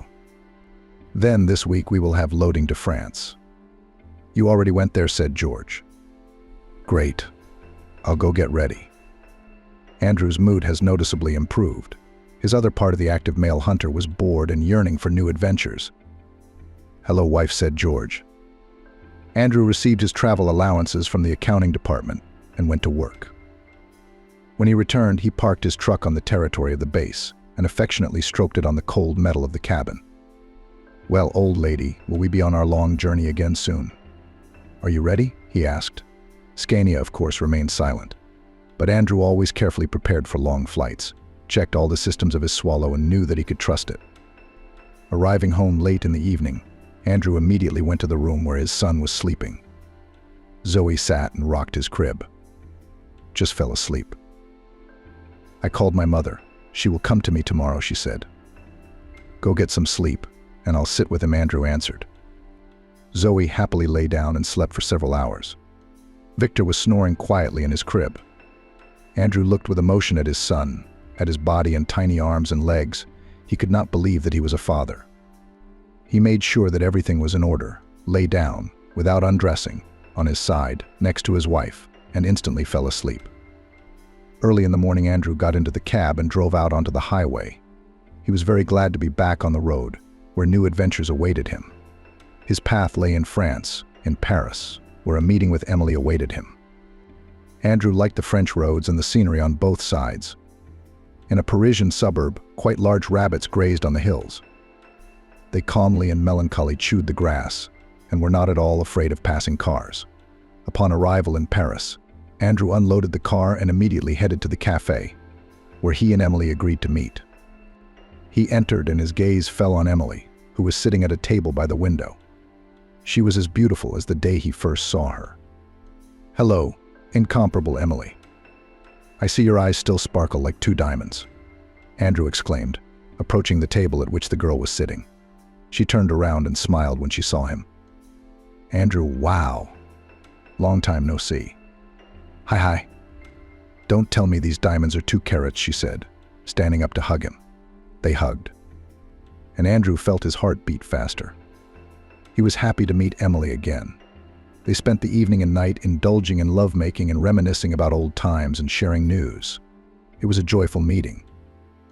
The next morning, Andrew woke up in a hotel room next to Emily. He looked at her and felt the joy of owning a beautiful woman. He was proud of his love victories, and Emily was one of them. "Good morning, honey," he said, kissing her. "Good morning, Andrew," Emily answered, smiling. They spent the morning together, had breakfast in a cafe, and walked through the streets of Paris. Andrew was happy to date her because the relationship was like an adventure, which he loved very much. In the evening, Andrew returned to his cabin and prepared for the long journey back home. He was tired but happy. He knew that a long and difficult road awaited him, but he was ready for it. His path lay across Europe, and he was looking forward to meeting new people and new adventures. After driving through France, he stopped for the night near the German border, planning to meet Jane tomorrow. She has already written him a message saying that she is waiting for him and is counting the hours until his arrival. Waking up early in the morning, Andrew at first did not understand where he was. That was how deep his sleep was. He was awakened by a message from Jane. "Good morning, are you awake yet? I hope you had a good rest because you will need a lot of energy in the evening at the cafe in the parking lot." Andrew took a shower and quickly had breakfast, after which he left. An hour later, he was already in the city where Jane lived. He parked the car and went to the central square, where they agreed to meet. The decoration of the square was the old town hall with a clock. Andrew loved to walk there and look at the residents of this city. Jane appeared unexpectedly, also oriental, smelling of freshness. Andrew inhaled her scent and, without much conversation, hugged her and kissed her. She was different from Emily, but she was also very attractive. Andrew didn't have much time to meet Jane, so they didn't waste any time and headed straight to the hotel. They ordered food and drinks to the room. Jane liked Andrew, his way of communicating with women, his intensity and passion. She secretly dreamed of persuading him to marry her, although deep down she knew that she had very little chance of this. In such rare meetings, she agreed to the role of temporary refuge, because Andrew made her feel that she was desired and loved. Andrew looked after her beautifully, bringing small, nice gifts, silk scarves, pendants, bracelets. When they left the room and said goodbye, Andrew went home with a sense of accomplishment. All the way he was proud of himself, but felt guilty before Zoe. He justified his adventures with his masculine essence. "Well, this is the kind of male I am, and this is how I was, and this is probably how I will die." During the journey, the feeling of guilt went away and everything that happened seemed to have never happened. Maybe it was, but not with him. It was not him, but another part of him. And now Andrew is driving both an exemplary family man and an excellent employee. Andrew was so confused about his women that he sometimes called them by other names in his sleep. The one who heard someone else's name was jealous and offended. Andrew consoled her as best he could, trying to appease her with affection and increased attention. And I thought to myself, so someday I'll call Zoe by someone else's name. And this will be the beginning of the end. I will lose both my wife and child. At work, meanwhile, the number of orders in Europe increased. There were complex flights when cargo from one city had to be transported to another, where the next cargo had to be picked up and transported further, and so on. The flights were tedious, sometimes taking months or longer. Many drivers refused them because they were very tired, but Andrew agreed, knowing that at home he would always be welcomed with open arms, no matter how much he travels through foreign lands and roads. Moreover, this is a great opportunity to make money. Meanwhile, while Andrew was sleeping, Zoe accidentally discovered his correspondence with Emily. She took Andrew's phone to check the weather forecast because her phone was dead. For some reason, my husband's phone was not blocked. And when Zoe was looking at the weather for the week, suddenly a message came from Andrew's contact. "I miss you so much, I can't forget our last meeting." My tiger, she stared at the smartphone screen in amazement, and an unpleasant feeling rose inside her. Zoe looked at all the correspondence and was horrified by what she saw. Next came a message from contact Leonid. He also wrote, "Beloved, when I fall asleep I think about you and everything in the same spirit." She imagined scenes of revenge, one more terrible than the other. But she didn't want to do any of this. Then, after thinking carefully, she came up with a sophisticated revenge plan for his husband, which was supposed to shake him up thoroughly. Andrew was fast asleep. After a long journey with the kitchen, the smell of cinnamon and cherries was heard. This mother was baking her signature cherry pie again. Zoe adored him. "Zoe, come in and have some tea." Victor fell asleep. Anne called her into the kitchen. "You don't have a face. What happened?" "Yes, Mom, it happened. My husband, it turns out, is cheating on me. And you know what's worst is that he has several mistresses. 2, that's for sure. Or maybe more. This happens in life. Daughter, the main thing is, don't be upset. Men can be very temperamental, and one woman is not enough for them. Are you protecting him?" No, you just can't fix nature. Anne remembered her husband, who had mistresses before her, during her time and after. Have you already figured out how to take revenge? Anne looked at her daughter carefully. Yes, Mom. And you will help me with this, said Zoe. Victor woke up and loudly demanded attention. Zoe went to him and fed him. The baby calmed down and fell asleep again. Mom, just don't let Andrew slip. Fine. When Andrew woke up and went into the kitchen, he found two women there drinking tea and cake. They both looked at him strangely and smiled mysteriously. Why are you both so strange? Andrew asked in surprise. We just discussed one series in which a man went on business trips and had a mistress in different cities. So he drove between the house and them until one fine moment he was caught by the husband of one of his mistresses. He simply put her out on the street, wearing what her mother gave birth to. That's a male, isn't it? You're not like that with us. Are you a good husband and father? Anne said. Yes, not like that. Andrew answered, trying not to look at Zoe. Pour some tea. I really want to try your cherry pie. They poured him tea and gave him a large piece of pie, which he ate very quickly. This is divine baking. You need to open your own candy store, Anne. There would be no end to buyers. There were 3 days off after the flight, and Andrew decided to devote himself entirely to his family. He walked with Victor, helped with housework, and was the most caring and helpful. Zoe was already starting to doubt it, but she heard an SMS arrive. I still have to put my plan into action. Otherwise it won't end well. 3 days later, Andrew was leaving on a long flight, which was supposed to last, according to rough estimates, at least a month. There were difficult domestic flights and loaded stops. Zoe packed him a whole bag of food, put a pile of clothes, and sat down next to the baby's crib. Andrew gratefully accepted everything that Zoe did for him, and again a worm of conscience began to stir inside him, which he successfully strangled. At the end of the day, I'm a temperamental man, not some kind of impotent. I'm not going to get a divorce to marry one of them. I never dreamed of this. Even in a nightmare, he consoled himself. He set off on the voyage, intending to end his relationship with his 3 passions. He couldn't make any decision. Or rather, he did not want to accept it. It was just easier for him. As soon as he crossed the border, he forgot either about Zoe or his mistress. He traveled through Germany, France, and Italy and met with all 3. Made each one happy. Everyone got their share of joy. After these meetings, he suddenly felt exhausted, and he desperately wanted to go home to his loving wife and child. He began to lie to everyone and say that he had to leave tomorrow. There were several trucks in the parking lot, the drivers of which were resting. Under the canopy there was a small table at which sat a group of men talking. Andrew decided that he didn't want to eat alone now, so he took his food and joined the group. The men took him in and put all the food in one pile, from which everyone took and ate. Andrew also put his supplies into the common pot. Can you imagine? I come home, and there I am having fun with my former classmate. Oil painting. I, of course, kicked out both lovers. Gave my wife a hard time, said the big guy in the vest. Divorced? The bald man asked him. Beaten up. So she's still afraid of me, the big man answered. Guys, don't you cheat on your wives on business trips? Asked Andrew. We are a different matter, we are men.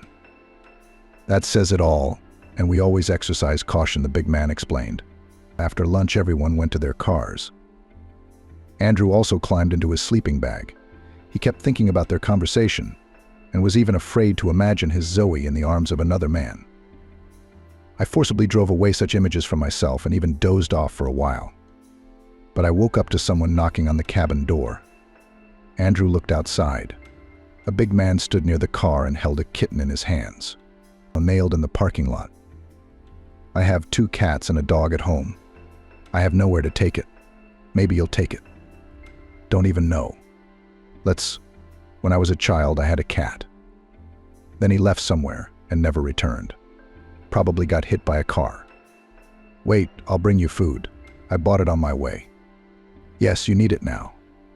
The big man went to his car and returned carrying 2 bags of food in his hands. Here you go, it's with beef. Mine love these canned goods. Is this a cat or a cat? Andrew tried to look, but the kitten held its tail tightly and scratched desperately. The girl, I called her Marquise, answered the big man. How did you manage to meet her like that? Or have you been standing here for a long time? I've been waiting 3 days for the documents to arrive from the farm. We messed something up. We went to fix it, the big man answered. It's clear. Okay, I'll take your awning. I'm going home anyway. We have our own home. There is a place. Andrew thought about home, and his heart immediately sank. He remembered the conversation between the men at dinner, and he felt cold inside. He was in a gloomy mood the entire way back. Only the Marquise consoled him. She was very calm. The cat sat and slept in the front seat or in a sleeping bag. During stops, he would take her out for cat activities to feed and water her. The Marquise ate with pleasure the food the big man gave her. Arriving home, he entered the gate, went to the front door, but stopped at the threshold. Then, pushing aside the annoying thoughts, he stepped inside. What he saw inside horrified him. Zoe was sitting on their favorite sofa, with a huge man hugging her shoulders. Zoe laid her head on his shoulder and said something affectionately to him and stroked his head. He recognized the man as a neighbor from the house across the street. The blood rushed to my head.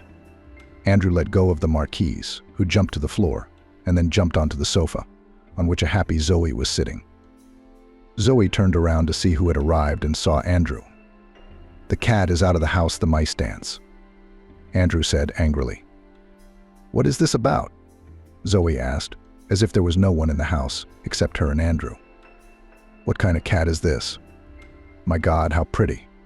The name of. The neighbor took the Marquise in his arms and began scratching her behind the ear. The Marquise was tormented and basked in his arms. Now he took my cat, you bastard. Andrew rushed at his neighbor with his fists. The neighbor dodged and laughed, which sent the already enraged Andrew into a complete frenzy. Andrew grabbed a chair and chased his neighbor. The Marquise jumped off the sofa and quickly hid under it. Zoe squealed. Victor began to cry in the next room. Suddenly, Zoe stood up and stunned Andrew with one powerful blow. He fell to the floor, not understanding anything and holding his ear. Zoe, what are you doing? For what? Andrew asked his wife in bewilderment. This is for your colleagues. Which colleagues? What are you talking about? Andrew tried to get up, but Zoe didn't let him and sat down on top. Sorry, I accidentally read your correspondence. It's just that while I was checking the weather, I received an SMS from my mistress, and then another one. Zoe, I'll explain. Andrew didn't even try to free himself. There is no need to explain anything. You've lost my trust. I believed you. As I thought to myself, my husband earns money abroad, and he hangs around with women there. Everything is on time. And how do you have the conscience to look me in the eye, male? Yes, Zoe, you are completely and completely right. I am a male, and probably nothing can correct my essence. But you're good too. As soon as I was out the door, you immediately brought a man into the house. How should I understand this? Zoe did not answer immediately. Andrew, tell me how you felt when you saw a strange man hugging me. Like what? Jealousy. Anger, of course, what else? Then how do you think I should feel when I found out that you have 2 mistresses who are waiting for you somewhere far away? Or will you say again that this is something else? Do you understand that you hurt me? My heart is broken. I don't know when I'll be able to trust you. By the way, the man is our neighbor, Michael. He and I agreed to act out the scene in front of you. And in my opinion, it was a success. So it's all not true. Michael, sorry. Andrew walked up to Michael and extended his hand. Michael shook hands in response. Nothing happens. Understand. Michael rubbed his bruised shoulder. That is, I'm the only one who changed here. The fact is that I do not perceive this as cheating, but rather as satisfying the need for sex. Do you want me to understand this and forgive? Sorry, but I can't do it yet. I pack my things and leave with Victor to visit my mother. For now, live alone and think, let me know how you decide. Zoe began walking around the apartment, collecting things to move. Maybe it's better if I leave? No, I decided so, and it will be my way. Move away. Andrew was at a loss. Michael left quietly. The Marquise crawled out from under the sofa and quietly made a puddle near the table. What should I do with you now? How do you get used to the litter box? I don't know a thing. Andrew went for a rag and a bucket and began to wipe up the puddle. In order not to sit at home, Andrew decided to take the Marquise to the veterinarian. He examined the cat and gave the name of the medicine to treat the ears. Fine. Tell me, when can she be sterilized? She appears to be about 3 months old. Bring it back in 6 months, if you don't feel the need first. Andrew arrived home and saw that Zoe had packed her things and the baby and was waiting for him. Andrew, with his head down and looking like a beaten dog, carried his things into the trunk, put Victor in the car seat, and waited for Zoe to get into the car. They drove in silence the entire way. Zoe looked out the window and pretended to admire the scenery. Andrew didn't want to say anything or make excuses. When they arrived at Anne's house, the neighbors were sitting on a bench at the entrance and fell silent in bewilderment when they saw Andrew carrying things into the apartment. And when he carried it and went down to get into the car and drive off, they began to whisper. They just got married. They're already running away, one neighbor said. How do we know? Maybe the house is being renovated, another suggested. Upon arrival at her mother's, Zoe laid out her things and settled into the room. Andrew helped unpack things and set up a crib for Victor. Zoe silently began unpacking things and putting them on the shelves. Zoe, I don't know what to say. Forgive me, please, Andrew began. Sorry. Do you think an apology will fix everything? You understand that you violated my trust and caused pain, right? Zoe answered, not looking at Andrew. I understand that I made a mistake. I didn't mean to offend you, I just didn't think. I do not know how to explain it. Andrew tried to find words, and I thought about you every day. I believed you and waited, and you lied to me, deceived me. Zoe, I don't know what to do. I love you and Victor. I regret my actions. Please give me a chance to improve. Andrew's plea sounded sincere. Chance. Do you think you can go back and forget about what happened? It is not so easy. Andrew, I need time to digest everything in order to understand what to do next, Zoe said with sadness in her voice. Over the next days, Andrew came and tried to help in the house, look after Victor and support his son. He tried to be attentive and caring. However, Zoe remained cold and distant. He understood that he had lost the most precious thing in his life because of his action. Now he had to realize his mistakes and cope with the consequences of his action. Andrew worked hard and thought a lot. He even started going to see a psychologist. He did not believe in psychologists, but several meetings completely changed his mind. He finally figured out what he really wanted for himself. A few months after Zoe left, Andrew decided to write a letter. In this letter, he expressed his deep remorse for his actions, admitted his mistakes, and asked for forgiveness. After sending the letter, Andrew waited anxiously for a response. A few days later, he received a response. In it, she expressed her gratitude for his words and efforts, and also wrote that she was ready to give him a second chance. Zoe came to visit Andrew a few days later. He waited impatiently for what she would tell him. Zoe put the kettle on, put the cake that Anne had baked, and 2 cups on the table. Sit down, we will talk and discuss our future with you. They spent long hours talking about the past, feelings, and what happened. Zoe realized that Andrew had changed internally. She still loved him, did not want to leave, but the pain from her husband's betrayal did not allow her to forget his offense.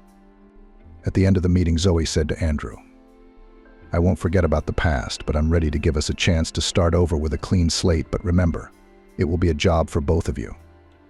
She rose from her seat and poured some food for Marquise. Andrew realized that she gradually began to forgive him, and this made his love for life only stronger. The one who forgives a lot loves more. He remembered the words from the Bible. Together they went for things. Together they brought everything back into the house. Zoe busied herself putting things back into the closets and shelves, then went out with Victor for a walk. The weather was sunny outside. Zoe saw that neighbor Michael was digging beds on his property and decided to greet him. Michael, good afternoon. We're back. How are you doing? Everything is fine. We are returning to normal life, answered Zoe. I wish you success, said Michael and returned to his garden. A taxi pulled up to the house and Anne got out. She came out holding flat cardboard boxes. They contained pies. Andrew went out to the pie and was amazed. So, son-in-law, on your advice, I opened a pastry shop. I make pies. You were right. There is no end to the buyer. I brought you my new items. Try it. That's the news. Congratulations. Well then, come on home, we'll drink tea. He took the boxes from Anne's hands and led her into the house first. Suddenly a message came to his phone from his mistress. Andrew looked and blocked the contact. After thinking a little, he also blocked the contact of the remaining two. We have to start everything from scratch. There is no place for old sins, he decided. It was evening and the loud sounds of Indian melodrama could be heard in the house. The cheerful music sounded like a mockery. The wife of Camila's son, the lady of the house, had been doing chores late into the night. Now she was tearfully scrubbing the floors of the spacious four-room flat, and the music that played when they became husband and wife played in her head, and the words of the registrar came to mind. Do you, Jennifer Johnson, agree to become the spouse of Nicholas Jones? Why did she say yes? Gave in to her fiancé's entreaties to live with her mother. She put on a wedding ring, and that took her into a dark world of despair. Nicholas, indulging his mother in everything, didn't believe his wife. The miracle had not happened. Husband was not going to support and protect her in a difficult moment, and mother-in-law was dodgy, weaved intrigues, loaded unnecessary work, slandered on the daughter-in-law. Not the difficulties of family life frightened Jennifer. Offended Nicholas misunderstanding, the injustice of life. And today she scrubbed the floors for the second time, only because the mother of her husband did not believe her that she had already cleaned the whole house in the early morning. In the evening, Nicholas supported his mother, not understanding why his wife is stubborn and cannot do simple housework. Finished with the cleaning, Jennifer quietly snuck into the bathroom and closed. Here she could let her feelings out, rest from the family burden. The well-appointed flat, unlike her rural home, was a joy to bathe in at any time, without heating the cooker. It was a small consolation to Jennifer. She missed the peacefulness of the countryside, her yard, the warmth of communicating with the villagers. Picking up the water, with a snow-white cap of foam, she sank into the tub with pleasure. Once again she remembered the carefree minutes of her unmarried life, and then the acquaintance with Nicholas and such a sudden wedding. Jennifer had fallen in love with the kind guy on a motorbike at first sight. Nicholas then came to visit his grandmother in the village. One day, driving through the village, he saw a marvelous girl with a black braid down to her waist, a gentle look, and a basket in her hands. It was a marvelous vision, as if a forest nymph had come out of the pages of books. She was walking with a basket of cloudberries, which she had been given by a kind-hearted grandmother for a letter from her son. Nicholas stopped, asked to treat him to a strange berry, which he had never seen before, so the relationship began. The guy surrounded his beloved with care and invited her to live in his luxurious four-room flat. Jennifer immediately disliked Camila, the city's spoiled woman, who did not like her son. Not one of her son's girls, she had worn out her cunning, and here was a gift from Nicholas, a simple girl from the village, an orphan from Kazan with no family and no tribe. Jennifer buried her parents long ago and lived poorly, alone. She worked as a postmistress, but at the insistence of her husband she resigned and moved to the city. Why? What for? There was a persistent knock at the door. Camila's irritated voice brought her out of her blissful memories. Jennifer, you're at it again. How many times have I told you not to shut the door, and how many times can you pour water? You haven't brought a penny into the house yourself. She's a madam, but she takes a bath every day. Open the door immediately, I have to go to the bathroom. I have a scheduled beauty treatment. Mum, what's wrong? Asked Nicholas, who came running at the screams. Your wife did not wash my room, I had to do it myself, and I have a backache, I feel sick. The medicine is in the bathroom, I've been trying to persuade her for an hour and she refuses. And she was rude to me. Talk to your wife. Why are you sassing me again, Mum? It's been 15 minutes and I've scrubbed the floors in every room. No, look at you, you arrogant liar. Get out of my sight. Camila shoved her sister-in-law viciously in the side, causing her to almost fall over. Jennifer, Nicholas said coldly, stop arguing with your mom and show her some respect, please. If it's not too much trouble, Your Highness. He turned and walked away, stomping angrily. Day after day, her husband's mother nagged, making up tall tales, complaining to Nicholas about her deteriorating health, with such an ungrateful daughter-in-law. Jennifer baked pies, cooked French and Italian dishes, studied new recipes, watched videos on running a household. Nothing helped. The mother-in-law's main goal was to drive her daughter-in-law out by any means necessary. Kick her out for no reason, not her status. Nicholas is a prominent lawyer, and her late husband was a prosecutor. There were old connections, important people, not the last people in town. Camila was embarrassed by Jennifer, who didn't know how to handle cutlery, dressed gray, plain, and refused to go to salons. Unwillingness to do her hair and manicure pissed her off. When guests, the mother of the husband politely, but coldly owed her Girowetzia daughter-in-law, telling her not to show anyone in front of her. A year of hard, tedious, joyless life passed. Jennifer took a job in a shop near the house as a clerk. Her husband stopped giving her money at her mother's request. At work, the daughter-in-law rested from the endless reproaches, but at home it became even worse. Now Camila reproached her daughter-in-law for her unwillingness to do household chores. "My dear, you are always at work, and my husband must be fed and looked after. I'll talk to my son so he won't let you get out of hand." "Mom, I do everything. I cook in advance, all my things are in order, I clean up morning and night. What's the fashion in which you insist on quitting your job? I'm ashamed you're working as a saleswoman with a husband like that. I'm ashamed of you. Because of you, Nicholas doesn't even leave me any money for the household, and I still have a house to keep in the village, to pay the bills. Oh, Kazan orphan, you don't need to spend our money, you know that. Nicholas buys everything for the house." The arguments upset Jennifer. Later, the mother of the spouse reprimanded her son, as boorishly communicates his wife does not hear her advice. Jennifer was deeply hurt by Camilla's words that she was ashamed of her uneducated daughter-in-law. It was painful to remember why she never went to college. Jennifer was the pride of her parents. She graduated from high school with honors and planned to enter the medical academy. But a month after graduation, her parents were in a car accident on their way back from the city. Father died in the hospital, never regained consciousness. Mom fell into a coma. For 6 months, Jennifer traveled to all the hospitals, begging, hoping to save her mother, gave on the paw, begged to appoint an operation. The situation was hopeless. No one could help. Mom never woke up again. Having buried her mother, Jennifer was left an orphan. To live somehow, she worked part-time in a shop, then found a job at the post office. The road to the academy was closed. There was nothing to pay for her studies. Jennifer spent all the money she had saved on hospital and funeral expenses. The hard fate did not bother her mother-in-law. She could not allow a homeless girl from the village to run her house. Camila found a new way to get rid of her daughter-in-law. "Nicholas," she told her son, "we need an heir. Why can't your wife get pregnant?" "Mom, it's been so little time. Perhaps it's too soon to talk of children." "My dear, a child will help reconcile us all. It's such a blessing. I'll be so happy if you give me a grandchild." The cunning mother-in-law cried and hugged her son. "Okay, I'll talk to Jennifer. However, I agree. It's up to me."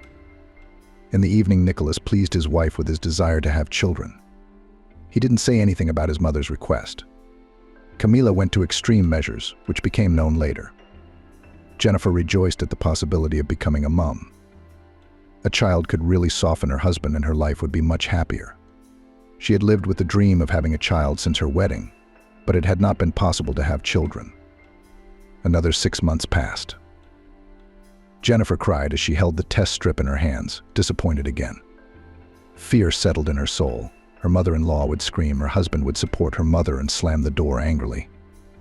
For the 2nd month, he was less often at home. He stayed late at work, met with his mates. Camila was pleased. She had finally broken up the young people. There was one last step to take. One day, Jennifer entered the room and saw Nicholas, who sat with a twisted face of anger.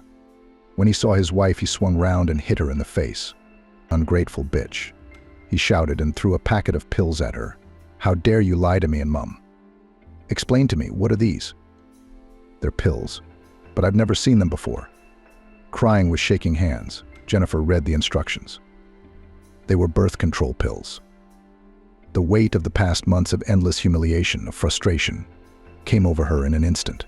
She collapsed without feeling, no longer wanting to live and breathe in this cruel world of absurdity. Nicholas, though angry at his wife, felt guilty, could not bring her to her senses himself, called an ambulance. Camila snidely looked at the pills and indifferently escorted her daughter-in-law to the hospital. "Mom, why did she do this to me?" Bitterly complained Nicholas, complaining to his mother. I told you. The hunchback will be corrected by the grave. Do not dare to forgive such a thing, divorce." "You can't do that, Mama. I promised her she'd be happy, but she lied to me too. I'm going to get up early in the morning to visit my wife and have a quiet talk." 3 days later, Jennifer was discharged. She took the bus home. Nicholas did not meet her. He was at work. Waiting for her at home was a suitcase and a note from her husband informing her that they were getting a divorce. Her mother-in-law was triumphant. She kicked Jennifer out without letting her wait for her husband. She was a country bumpkin, and she was still a country bumpkin. "You shouldn't have messed us all about. Get out. I can't see you, you snake. You wanted to separate me from my son. It won't happen. Get out. I said get out. I want you out of here right now." The mother-in-law shouted after her, unwilling to stop her anger and triumph at the same time. In the evening, Nicholas learnt that his wife had left. "Mom, why didn't Jennifer wait for me? How dare she leave me? Why didn't she say anything?" "Calm down, son. It was her decision." Camila was careful not to mention the note she had written, copying her son's handwriting. "But how? She didn't even leave a note. You two haven't been getting along for a long time. That woman is not good for you. Who's that redneck going to give birth to you? And without children, there's no family, it's an omen.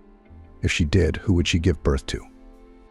There's no reason to breed without a native simplicity. Look for a wife of status." Having got rid of her daughter-in-law, Camila felt over the moon. She had achieved her goal. It was her plan. For a year, she drank Jennifer a decoction of wormwood, convincing her that this tea was good for women's health. So she hoped to make a young, healthy girl infertile, and then planted pills on her. Nicholas was upset, he thought. Jennifer hadn't forgiven him for the slap.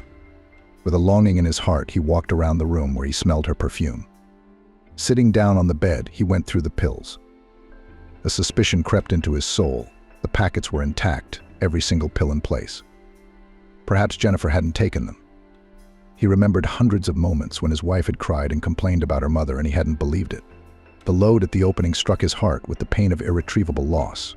He himself, with his own hands, had destroyed love. There is no forgiveness, but Jennifer, his beloved, without whom so lonely and dreary, will be able to understand. He would rent a flat for her, and tomorrow he would go to the village to beg forgiveness. An Indian song was playing loudly in the next room. Camila smiled blissfully in triumph. She was more at ease when others were suffering, but her carefree life would not last long. One day she would receive a letter that would turn her whole life upside down, change her character, teaching her to be compassionate, to empathize, to do good. And now she was far from even a moment's regret for her dastardly deed. Nicholas did not immediately get out to the small town where his wife lived before marriage. He had to see the client's case through to the end. A week later, he took a week's holiday and went to see Jennifer. As 2 years ago, to go decided on a motorbike to return the former feelings. He did not inform his mother about his departure. He was offended by her. He tried to avoid talking to her. Camila looked anxiously at her dejected son, hoping that time would heal him. She was already looking for a worthy match for him, an obedient socialite who will distract her Nicholas from sad thoughts. His mother repeatedly tried to talk about divorce, but the son waved away, avoiding an answer. Nicholas settled everything, packed his rucksack secretly from his mother and left the house. It was a clear spring day. Johnson happily set off on his long-awaited journey. Soon he would meet his beloved, whom he missed incredibly. It seemed to him that just today their family would open a new page of life. They would be happy, for he loved Jennifer so much. The road was slippery from the past rain. Prudently, Nicholas wore a helmet, but the wheels could fail. But it did not stop the desire to impress his wife, to revive pleasant memories, move the voice of reason. Johnson accelerated, feeling a rush of energy, freedom and lightness on his soul. It was a 2-hour non-stop drive to the small town. The road went without tarmac, not a living soul. After an hour and a half, Nicholas carelessly slipped into the oncoming lane. At that time, a tractor appeared from behind the corner. It was too late to brake. Nicholas jerked the wheel to the left. The motorbike rammed the bushes, crashed into a tree. The brakes did not work. The wheels began to slip. Johnson was thrown out of the saddle, and he rolled down the slope from the road. He was unlucky with the driver. The driver of the tractor was ex-prison inmate Kevin Reed, who would not want to be investigated again. He braked, hoping to save the arrogant driver, but Nicholas showed no signs of life. So Kevin took his belongings, got back on, and drove off, leaving the motorcyclist to die. In the village, he said nothing about the accident, not even a twinge of conscience. It was an accident. The fault of the tractor driver was not really his fault, and humanity, unfortunately, is inherent in few people. The mother missed her son the same day. She found out that he had taken a week's holiday and did not answer the phone. What a stubborn man, he went to his simple girl. Did she cast a spell on him? Camila knew where her daughter-in-law lived before her marriage, but she was not going to her. She decided that she would bear it for a week, and then she would see. She called her mother in the village and asked if her grandson had turned up. He hadn't. Her son's phone became unavailable, and after a week he still hadn't returned. She decided to go to the village herself, got to her mother, whom she rarely saw and communicated with even less often. The news was shocking. It had been a year since Nicholas had visited his grandmother, called Mrs. Cassandra. He hadn't come to the village a week ago, not yesterday, not the day before. "Do you know Jennifer, the postmistress?" Camila asked her mother. "She's your sister-in-law, your dear. Have you gone completely out of your mind?" The mother was silent, shaking her head. Something sly slipped into her gaze. "Jennifer hasn't been here in a year. She's moved in with you." "How?" "She's been divorced from my Nicholas for a fortnight. What better place to go than back home?" "She hasn't been here. We're next door to each other, 2 houses down." "Camila, don't make a mess. I know you. Where did you put the kids? They ran away from you, didn't they? They did the right thing." "I raised a bad daughter. You don't come here, you don't help your mother. If it wasn't for Nicholas, I'd be all alone." "Mama, you never understood me, and I couldn't stand that simpleton. What use is she?" "I'm sorry, but I was raising my son. It was hard. He's back on his feet. He hasn't forgotten anyone, and he's my son. I raised him that way." "So you survived, Jennifer? I see you're a simpleton like me, or you've forgotten. What a character you have, Camila. I'm ashamed to have raised a daughter like that. Tell me what happened. Why did the kids run away from you?" "My son went to Jennifer's. I guess his motorbike isn't in the garage." "Where did it go?" "I don't know. I'm so sad." Camila couldn't hold back any longer. She clasped her hands and wailed. "Sonny, where are you, dear son? It's my own fault. My own fault. Let's go to Jennifer together. Maybe they're lurking there, living there. I'll tell you the address, but it's no use. I won't go. Go yourself and don't come back to me alone. It's easier and calmer. You go yourself, I'll call you if the children are found." Camila went to the address, but no one was home. She knocked. She went to the neighbors, but it was the same. Neither Jennifer nor her husband had been there for a year. Nobody had come or knocked.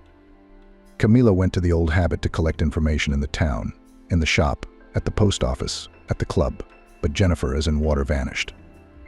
With a heavy heart, she returned to town, the trail broken. Acquaintances, friends didn't know where her son was. He never showed up for work. He didn't sign any resignation papers. Nicholas was irretrievably missing. The last desperate step was to file a missing persons report. Another year, she padded the thresholds of government agencies, visited her mother in a small town. There was no trace of her son. Later, remorse seized Camila. Nothing could dull the pain of loss. It was impossible to believe in the death of her son. So she lived lonely, remembering the moments when everyone lived together, though not always friendly. Let him live with that simple girl, as long as he was near. Now the house was hopelessly silent. Camila cried at the window all day long with an absent look, but she believed that her son would return. The story by the roadside had a sequel. Nicholas survived. He was rescued by the family of a healer from a small town in the neighborhood where Jennifer lived. It was a very small town of just a few houses. The only people left in it were old people. For all the necessary food things, so small things for the household drove and went to the neighboring town. On that fateful day, the daughter of the healer went to the shop on the road. First she saw a mangled motorbike, and a little further away she noticed Nicholas without feelings. What a grief, he must have crashed. What a handsome man he was. I sighed and shook my head. The girl, her name was Catherine, was trained in first aid, often helping her mother treat people.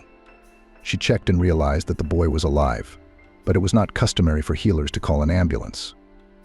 They lived in the village as one family. In case of grief, they helped each other. So Catherine ran off to get help. Johnson was taken to Chloe's house. It wasn't good. The victim hadn't been conscious for a week. They searched around the motorbike, but they didn't find any ID, phone, or belongings. They were taken by a resourceful tractor driver, so that there would be no trace of them at all. He just took the things, but he burnt all the papers and even his passport. There was a man, and he's gone, missing. The unknown man came to his senses on the 8th day. A black-eyed beauty with a thick red braid was sitting beside him. When she saw that the sick man opened his eyes, she jumped up and cried out, "Mummy, he's awake, come here." A not young but stately woman came in, bent over him and held his hand. "My dear, you'll live now. Where did you come from? What's your name?" But Nicholas was so weak that he could not speak.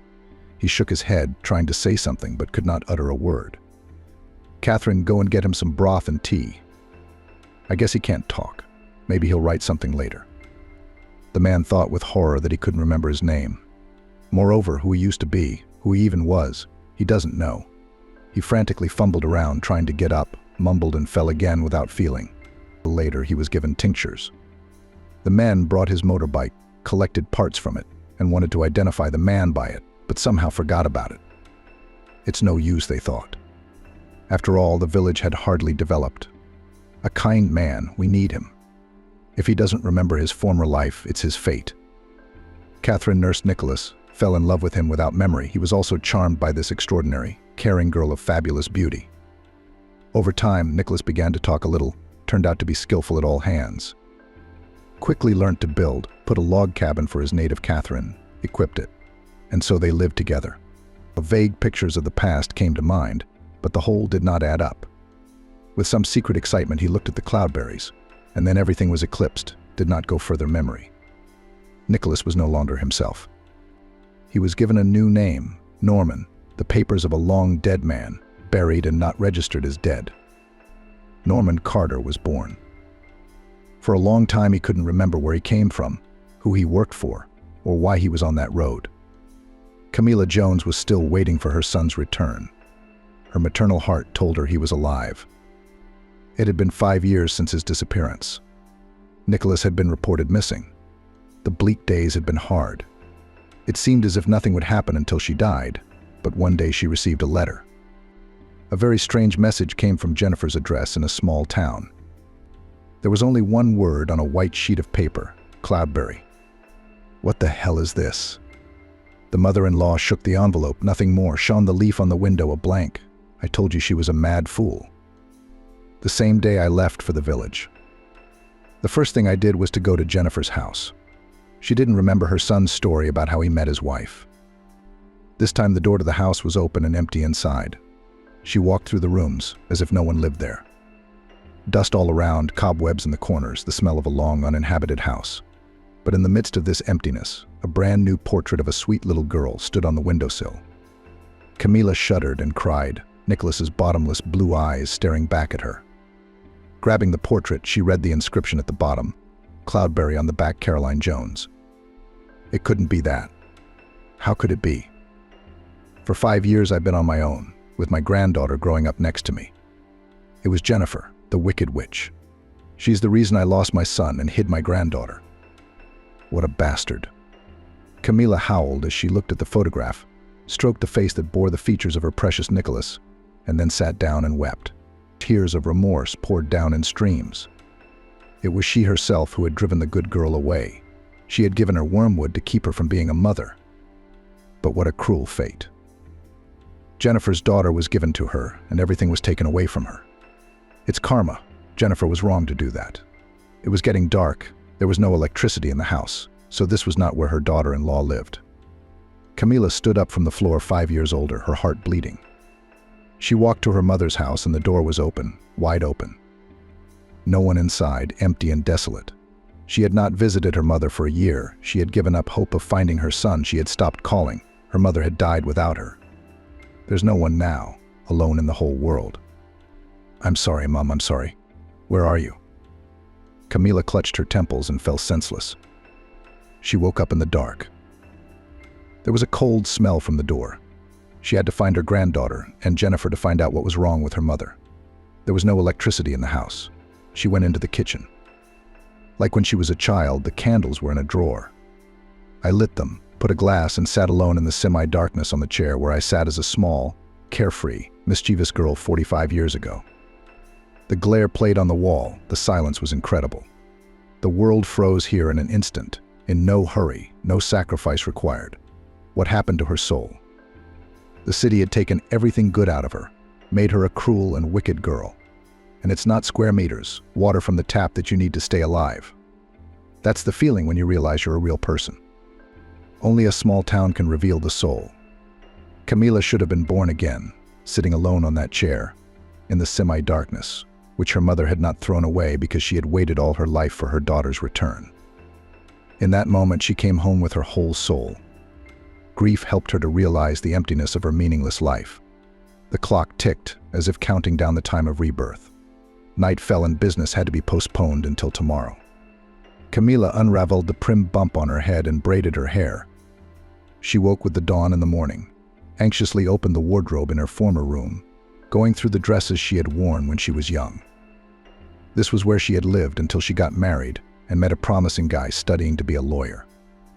Later, they left the small town and bought a one-room flat in the big city. The clothes were too small, no doubt. I slammed the doors, went into my mother's room, opened the wardrobe. Weekend dresses hung in rows. Everything was in perfect order. Even the perfume hadn't weathered off. By old habit, her mother walked around the village only in skirts or dresses. Camila stood in indecision. She dared not take her mother's things. It was not clear what had happened. It was bad enough to wear the things of the deceased, but she would certainly be told that her mother was dead. Emboldened by this thought, Camila chose a plain, straight-cut monochrome dress and changed. The trouser suit she'd arrived in was angrily tossed into the dresser, as if a frog had taken off its skin, transforming into a beautiful maiden. In her 50s, Camila was a slim, beautiful woman, but the strict outfits, dark things aged her. Now she was happily fidgeting in front of the mirror, as if rejuvenated a dozen years in this simple old-fashioned dress. It was time to make inquiries, stock up on groceries, put the house in order. I went outside, dizzy from the marvelous country air. I stood enjoying the ringing silence. I went into the neighboring house. I thought how I hadn't thought to go to the house since the evening. The old owner was milking a cow. She looked in, startled to see Camila in her neighbor's dress. "Hello, Mrs. Kimberly." "Don't you be sick," too, the old woman muttered quietly. "Tell me, where's Mummy?" "It's fate to die with a daughter like that." "No way." "You, my dear, don't deserve to know the truth," said the neighbor harshly, turning away. "Tell me, I beg of you, is she alive?" Mrs. Kimberly stood up, picked up the milking pan, and strode to the porch. The silence dragged on. "Now, you get out of here. I've nothing more to say, and don't come here and say anything more. It's up to you to decide how you want to live your life. Michael, get Blanca out of here and get this one out of here too." She mumbled under her breath, but Camila heard her. She didn't get anything else. Michael, the neighbor's son, passed by without a glance and didn't speak. Camila stood there for a moment, crumpled, and then walked angrily away. She passed 5 other neighbors, 2 of whom had already left the small town. The houses were padlocked, the vegetable garden abandoned in high summer, everything overgrown with grass. The other 2 neighbors she knew couldn't explain anything. She said her mother had moved away. She didn't say where. But the small town was thriving. A new shop had opened. People were farming, putting the cattle out to pasture. The hospital was working. There was a poster on the local notice board advertising a holiday home by the river. Inquiries from the inhabitants led nowhere. Camila decided she had to start her life over. It was no coincidence that she received a strange message. A portrait of her granddaughter, changing will earn her forgiveness. Fate would have mercy on her. She decided to start with a temporary move. The flat in the city was on the alarm system. But she didn't have to worry. But she didn't take any things with her. Her old tastes seemed unacceptable for the town. Camila Jones went round the shops, bought suitable outfits for work and everyday life. She spent the rest of the evening tending to the household, going through the kitchen utensils, all in a deplorable state, some chipped, some old, the floors cracked, the wallpaper unchanged for years. Now she realized what a poor state the house was in need of repair. She had not thought about it, having left her mother alone in the village. She only threw in a piece occasionally, sending money a couple of times a year. How did mother live here alone was unfathomable, and a bitter thought befell the neglectful daughter. What if her son had left her so alone? Would life have been easy? Her heart was troubled. How could she do that? No, she deserved everything that happened to her. You can't be selfish, thinking only of yourself. Things are going to be different now, she proclaimed into the void, wiping away her tears. She cleaned the house until evening, made a list of things to buy in the city. I thought I'd go to the local office to find out when my mother had last paid the light bill. It turned out that it was only like 3 months ago. The bills were paid. The landlady herself came to visit. Camila was wary, but the payment was accepted, and in the evening the electricity came on, illuminating the rooms with a cold, dim light. In the morning, Camila left for the city. She drove her car to the village, leaving it at the gate for the night. But after thinking a little, she went to her neighbor's house, sneaked into the house, knocked. It was open. The house was clean, spacious, everything was in order. It seemed that her son had done his best to repair the house, and it stabbed her heart that she herself had never helped anyone. The angry landlady was about to send her away. "Mrs. Kimberly, I'm sorry I've been mean. My bad." What a sly fox. "I won't tell you anything. Just so you know." "You're right, it's too early to forgive." "Mother, I must find my son and granddaughter in front of them guilty." "So why did you come to me?" "Go back to your place. Nobody needs you here." "I decided to live here for the summer. I was invited," she muttered quietly, remembering about the letter. "What do you want from me?" "I'm going to town, to the hardware store. I want to make repairs to my mother. I came here to ask if you need anything to buy." "Buy them all. Have you decided?"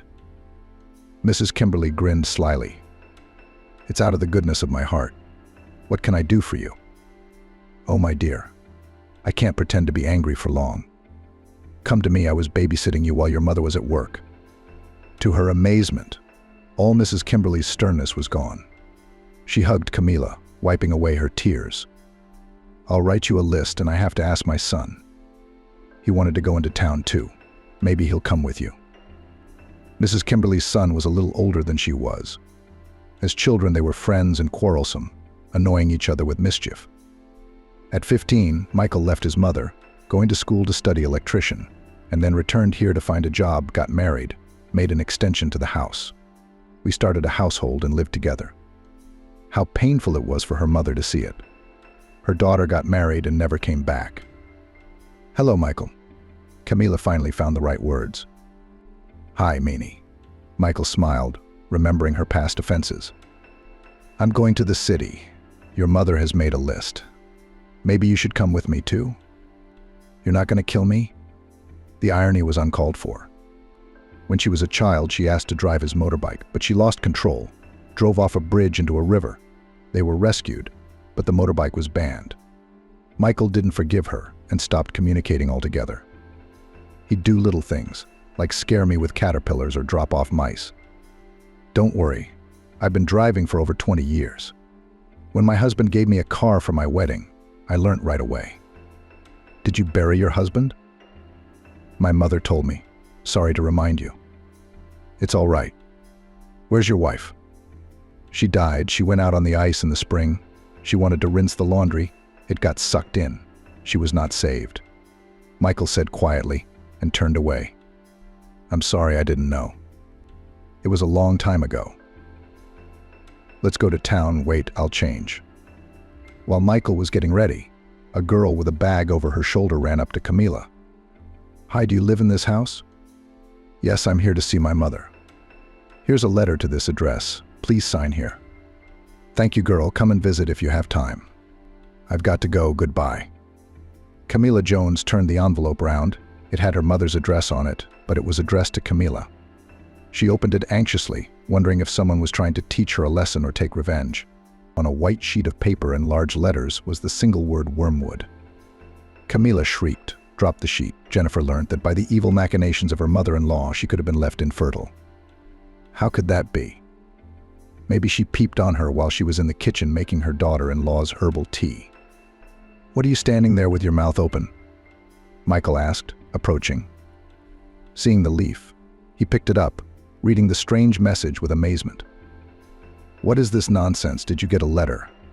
Your interlocutor is obviously a little verbal. Michael laughed, but quickly stopped. Seeing that, Camilla stands in a daze with a lost look. "Let's go." The road was silent, not even music on. Michael was dozing in the passenger seat. Then he opened his eyes and blurted, "Your mom came to see us a week ago." "What?" Camilla braked sharply, which almost bumped Michael's forehead. "Hey, take it easy. Drop me off. I'd rather walk. You're not very good at driving." "I'm sorry, but why didn't Mrs. Kimberly tell me? I was so worried. Do you know what I've been through? I buried her in my mind." "Don't shout." "What's going on?" Camilla said it quietly and pulled over to the curb. "I don't know. They were whispering in the kitchen without me, and my mother forbade me to talk about it. Don't ask me anything. I'm going to go. We're here." "Wait. I'll find out for myself. Don't say anything. Let's go." The shopping trip took longer than they thought. It was getting dark by the time they'd filled the boot in the back seat. Camilla persuaded Michael to spend the night in her flat. He walked round the rooms for a long time with a look of amazement. "It's like a museum. What a place. You must have been crazy to live in the country. The living room alone is as big as your mother's house. Yeah, Mom's living in squalor and her daughter's living in luxury." "Michael, I know what I'm talking about. Come on. Here, you're going to sleep on the couch. Let's go. I'll feed you. Caviar and lobster. I'm coming." "Ugh, you furry hedgehog," she playfully replied with a childhood nickname. Camilla thought that it was unbearable to live alone. Caring for others gave her energy. Michael was pensive, looking at his hostess with alienation. The evening was not going well. The guest was obviously hiding something from her, but Camilla Jones did not question him, more him. The letters were leading her to some goal, like stages of a test she had to pass. Michael got up in the early morning and got Camilla up. He would not leave his mother alone for long. He had to help with the chores. They came back when the neighbor had already put the cow out to graze. "Why didn't you come back yesterday?" "Every hour counts. I can't cope on my own, and it's scary to spend the night alone." She grumbled, then smiled and invited me to tea. We unloaded the shopping. Camilla had brought a set of pots and pans as a present for her neighbor. She knew that pots and pans were the trouble with village housewives. Mrs. Kimberly sighed but accepted the gift. The hut was clean, cozy, and warm. The hostess brewed tea, put a wicker with lambs, jam, and honey. The quiet morning in the village was peaceful. Camilla took a sip of tea and looked at the hostess with bewilderment. "Something bitter." "It's bitter for you. Others must have been sweet, remember." "Is it with wormwood?" She choked and coughed up tears. "And you eat it with cloudberry jam. It won't be so bitter," Mrs. Kimberly said with a sly squint. Camilla shuddered. Tears ran down her cheeks. She jumped up, ran out without looking at anyone, and ran away. Earlier it was impossible to be pierced by this. Nothing troubled her heart. She did harm to her daughter-in-law with a light hand. But now her conscience, which had been sleeping for many years, awoke and stirred her soul. She sat on the bench at the gate and could not calm down for a long time. There were no more thoughts, only tears flowed unrestrainedly, washing away the blackness that lived in her soul. Granddaughter Caroline was to relieve the bitterness of life. A little while later she went to sort out her things, then fiddled in the kitchen until evening, took everything out to the veranda, painted both the ceiling and the walls, having changed her mind about wallpapering. She just cleaned the floors, and contrary to village tradition, laid a carpet. The old kitchen furniture was falling apart, in need of repair. She persuaded Michael to help, who willingly patched the holes. Camilla looked at Michael with admiration. He's a good man. In his 50s and early 50s, he's still a handyman. Michael laughed at the carpet and told her to paint the floors. "Help me set up the furniture. It's up to me to decide what to do. City folk, you're all cuckoo. Oh, for crying out loud. All right, I'll keep the carpet for now, and I'll paint the floors later. You're going to throw that carpet away in 3 days. We'll watch you when you're on the river. I bought a Hoover you've never even heard of. Michael looked at Camilla in a friendly way, jokingly pushing her, looking playful. Oh, Michael, stop pushing me. We have grandchildren to nurse. God didn't give me grandchildren. He said bitterly, my son is a border guard. He won't show his nose.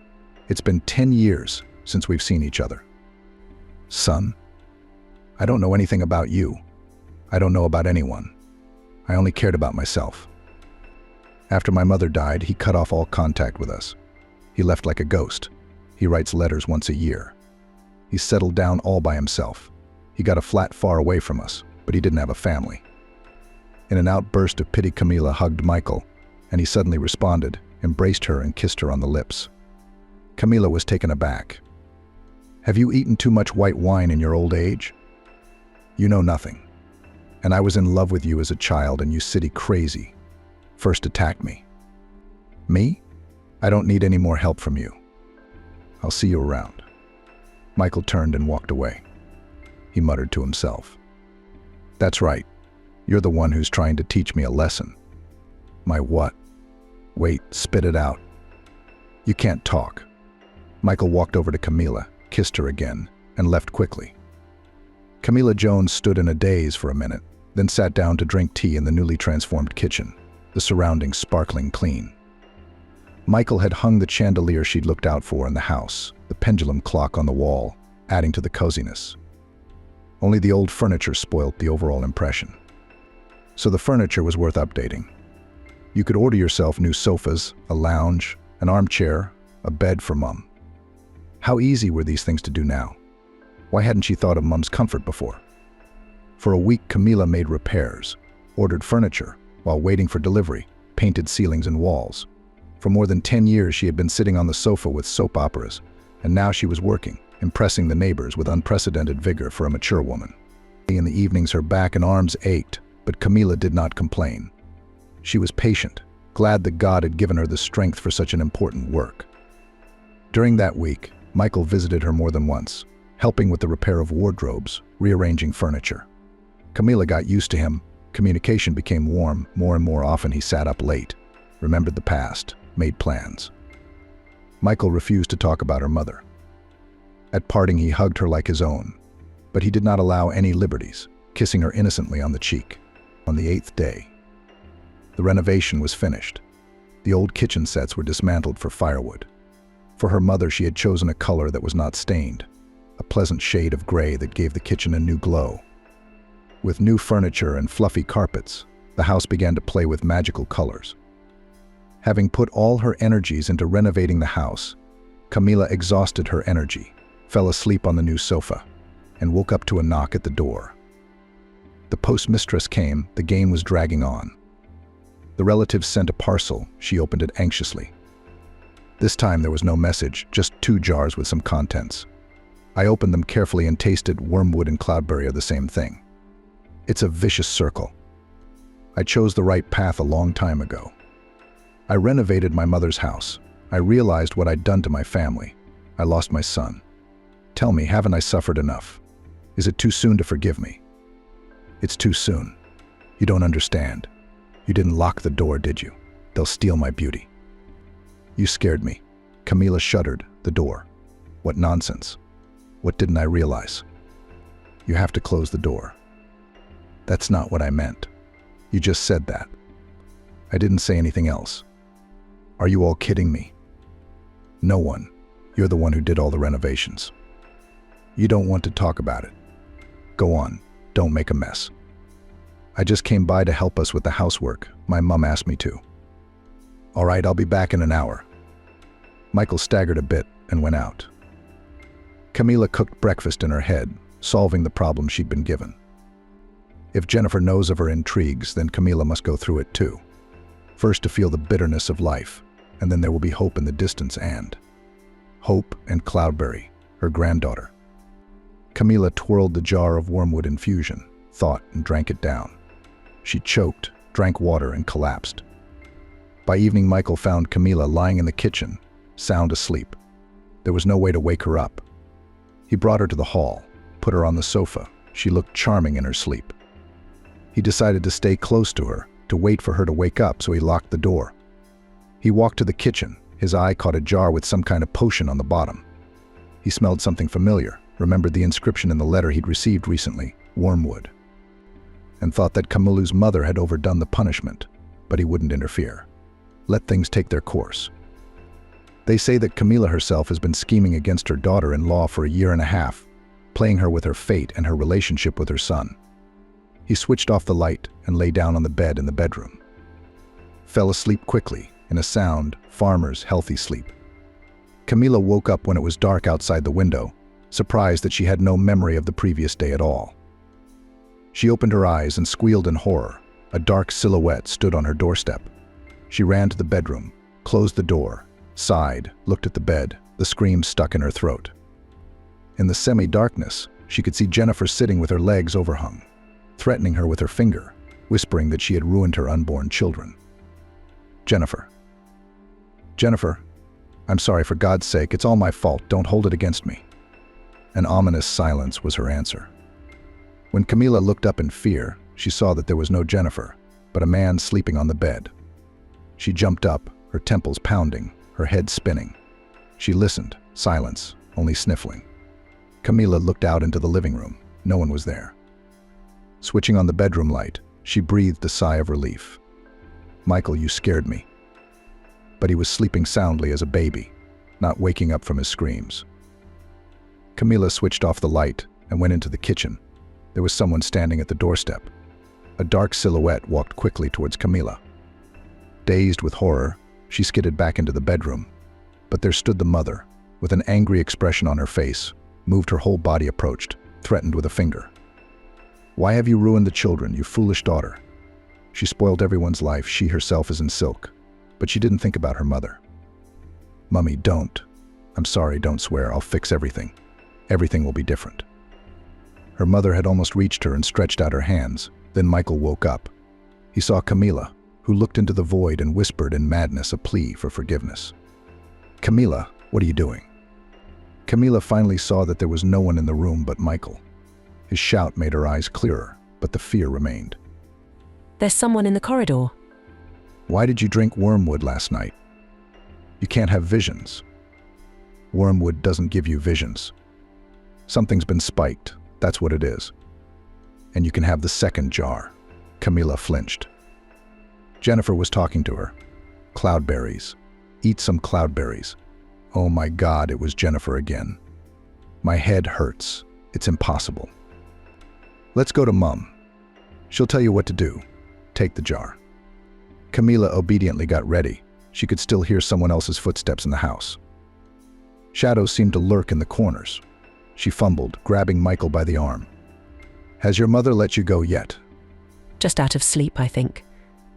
Mrs. Kimberly took the jar, sniffed and laughed. Well, darling, you'll be dreaming of things for a long time to come. Grebes for grebes, they should have called it. The neighbor laughed again, but sat her guest down. She fiddled with the herbs and poured some fragrant tea. Here, drink it. It'll make you feel better. You probably have a headache. Thank you. I hope it doesn't make me feel better. If you don't want to drink it, get out of here. Why are you being so strange, Mrs. Kimberly? You're always pushing me around, now you're helping me. Camila, remember the basic truth. You can forgive anything, but you can't atone for the guilt of an innocent child. Camila to the house saw Michael, said that today with her babysitting will come in the evening. The woman entered the house anxiously, not noticing anything suspicious. Her head felt heavy, and she wanted to sleep. She fell asleep quickly, barely putting her head on the pillow. She woke up to her family's voice. Hello, daughter. Her mother was sitting on the edge of the sofa. Mum, hello, how I missed you. What a beauty you've made. I wish I'd done it before. It would have been so nice. Mum, I'm sorry, Camila cried, tried to get up but couldn't. She struggled on the sofa, opened her eyes, the cushion was wet. There was no one in the house, it was just a dream. But Mum, we'll meet for real. I'll change everything. My head was still heavy, dizzy, my temples ached. I went to the kitchen, took a jar of jam, twirled it around, tasted it by machine, struggled to do housework. After tidying up, she decided to cook something tasty, make some pies to treat Michael to in the evening. She had a secret sympathy for her neighbor. She felt at ease with him, as if he were her own. After an hour, she was surprised to note that her head was gone and her consciousness was clear. A burst of strength and appetite reminded her that she had quite recovered. Cloudberries helped. For after tea, Mrs. Kimberly had dreams. Camila was starting a new phase of her life, determined to find something to do so she wouldn't sit idle. She used to work under her husband in the prosecutor's office as a secretary.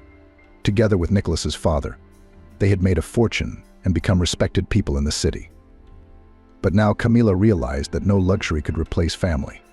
The longing for her son, the desire to see her granddaughter and meet her mother became the main value of her life. It was getting dark. Camila cooked some goodies and waited for Michael's arrival, and then, angry, decided to go to bed. There was a knock at the door, but instead of her neighbor, a girl came in and slipped her an envelope and disappeared. This made Camila completely angry. She wanted to throw the letter away, but she relocated herself, sat down and printed out the message. Many roads lead to redemption, but unfortunately not all of them are peaceful. Sounds like a threat. Came a man's voice over the top of her ear. Who's there? Camila shrieked in horror and jumped up sharply. Scaring you is my job. Michael laughed, genuinely laughing at his hostess. Did you do that on purpose? And I baked you pies, you will not get a single one. Get out of here. I'm an old woman. I have nerves, I have a weak heart. If I don't live to see my son and granddaughter, you'll be responsible for this sin. You know that, mark my word. You cursed me. You should close the door. What's the fashion? She came like a witch. I'll go to bed, mad woman. Wait, sit down, eat. Woof. What are you doing? You're giving me commands like a dog. I'm sorry, I was only joking. Bring me your pies. Okay, but don't sneak around again. Next time I'll give my soul to God for sure. Don't be pompous, you've got another 30 years on you. What kind of treatment is that? Don't you have any other words for me? There are, but you'll like them even less. Don't say anything. I can't imagine what's going on in your head. You, Michael said with a sudden change of tone, and then added with a smirk, you, my love, are a pain in the arse. Camila Jones choked on her tea, coughed up tears, wanted to answer something, but instead sat silently, her eyes goggling. Have you lost your mind, you furry hedgehog? The suitor did not expect such a reaction. He wanted mutual recognition, warmth of relations, that she would lower her eyes modestly, take her hand and say that she needed him very much. Indignantly, he jumped up, ran outside, and Camila slumped into her chair. She herself had not expected such a reaction from herself. She was considered a reserved lady. Why did she have the country ways of a silly girl? After cleaning up the kitchen and closing the doors, she lay down. She woke up early, remembered last night with shame, and then fulfilled the promise she had made to herself. Before lunch, she went round the village looking for work. Everywhere they offered only temporary help in the household. Then she resolutely went home and changed her clothes. Redemption, that's what was needed. That's what the letter said. First, she went to Mrs. Kimberly's house to help with the vegetable garden. Then she went round the neighbors to make life easier for the old people. She didn't take any money for her work, and she refused to buy groceries. It was getting dark by the time she got home. Her back was sore from unaccustomedness, but she felt happy. For the first time in many days, she felt proud. As she approached the porch, she heard a rustling behind the house, a dark figure, a vision. She decided to see what was there, but after walking a few steps, she suddenly fell into a hole, hit her head on something hard, and lost consciousness. When I woke up, it was unclear what time of day it was, but it was dark all around. She turned her head and tried to get up, bumped herself, shrieked, felt around. There were wooden walls everywhere, boards on top.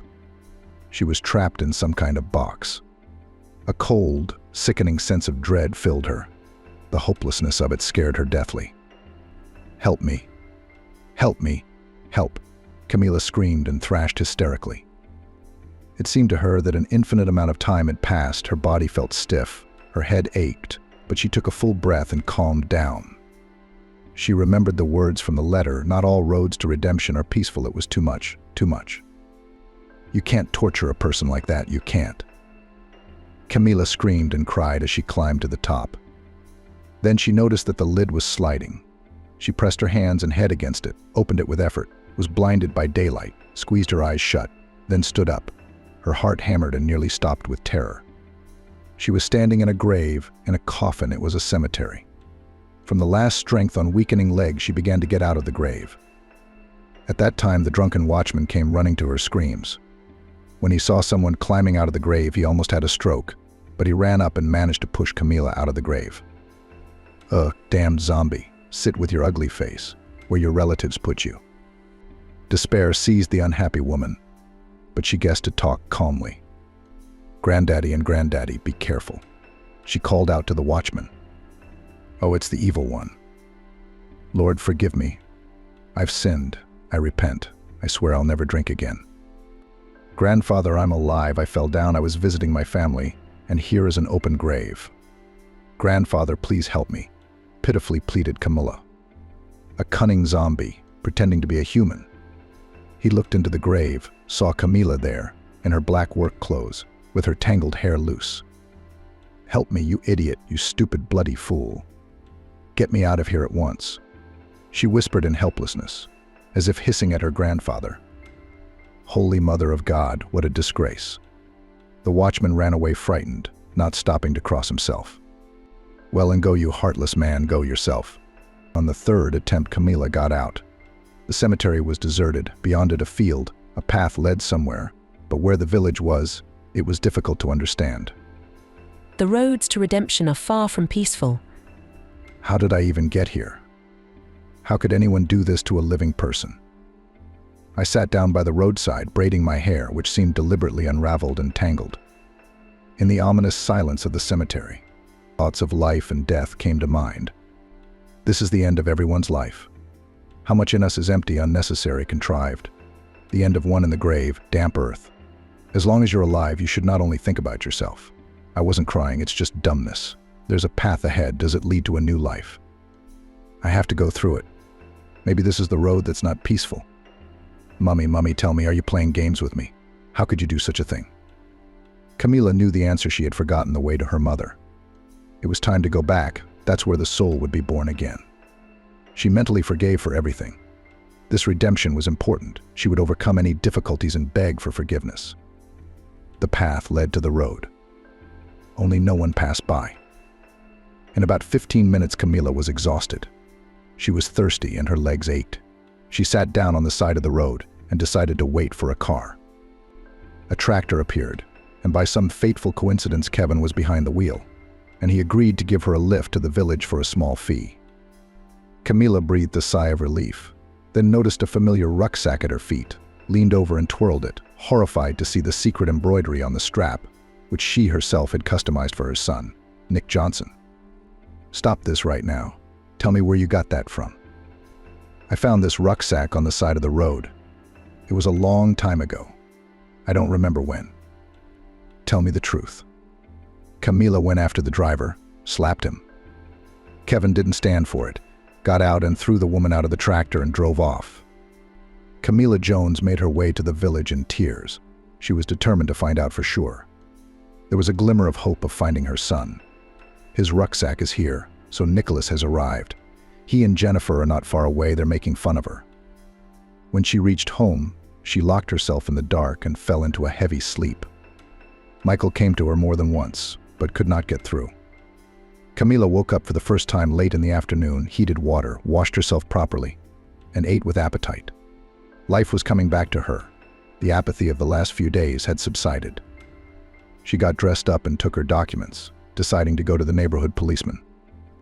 Hello, 5 years ago my son went to this small town but never returned. Wait, said the officer on duty.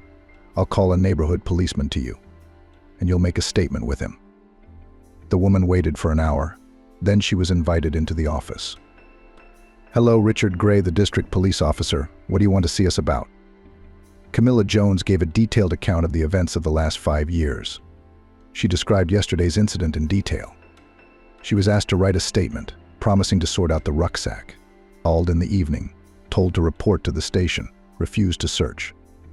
Kevin Reed showed a brand new rucksack with no embroidery. The house was searched. Nothing was found. A clever bloke figured out what was going on, got rid of the stuff, burnt it in the backyard. Camila did not achieve anything. The trail was broken, but she did not take the statement. The policeman angrily escorted the woman out, stiffly telling her that Nicholas was missing. Camila did not give up. She decided to turn to Michael for help. She needed to nail this Kevin guy to the wall, but the neighbor refused to help. "Are you crazy going to an ex-prisoner with a war? Just take it easy. It'll work itself out. Don't you realize that's my son's rucksack? I haven't seen him in 5 years, and this Kevin Reed guy is obviously making trouble. If you don't help me, I'll go to him myself." "No, you can't stop, and anyway, where the hell were you yesterday? Helping out in the garden for free again?" "Yeah, I was helping out, digging in the ground." She didn't want to say anything so she wouldn't scare Michael. "Let's face it, I don't need it. It keeps my mind off my dark thoughts." They stood on the doorstep, arms around each other, as if they were young, with all the burdens off their shoulders. People who had passed the test, forgiven each other for the present and the past.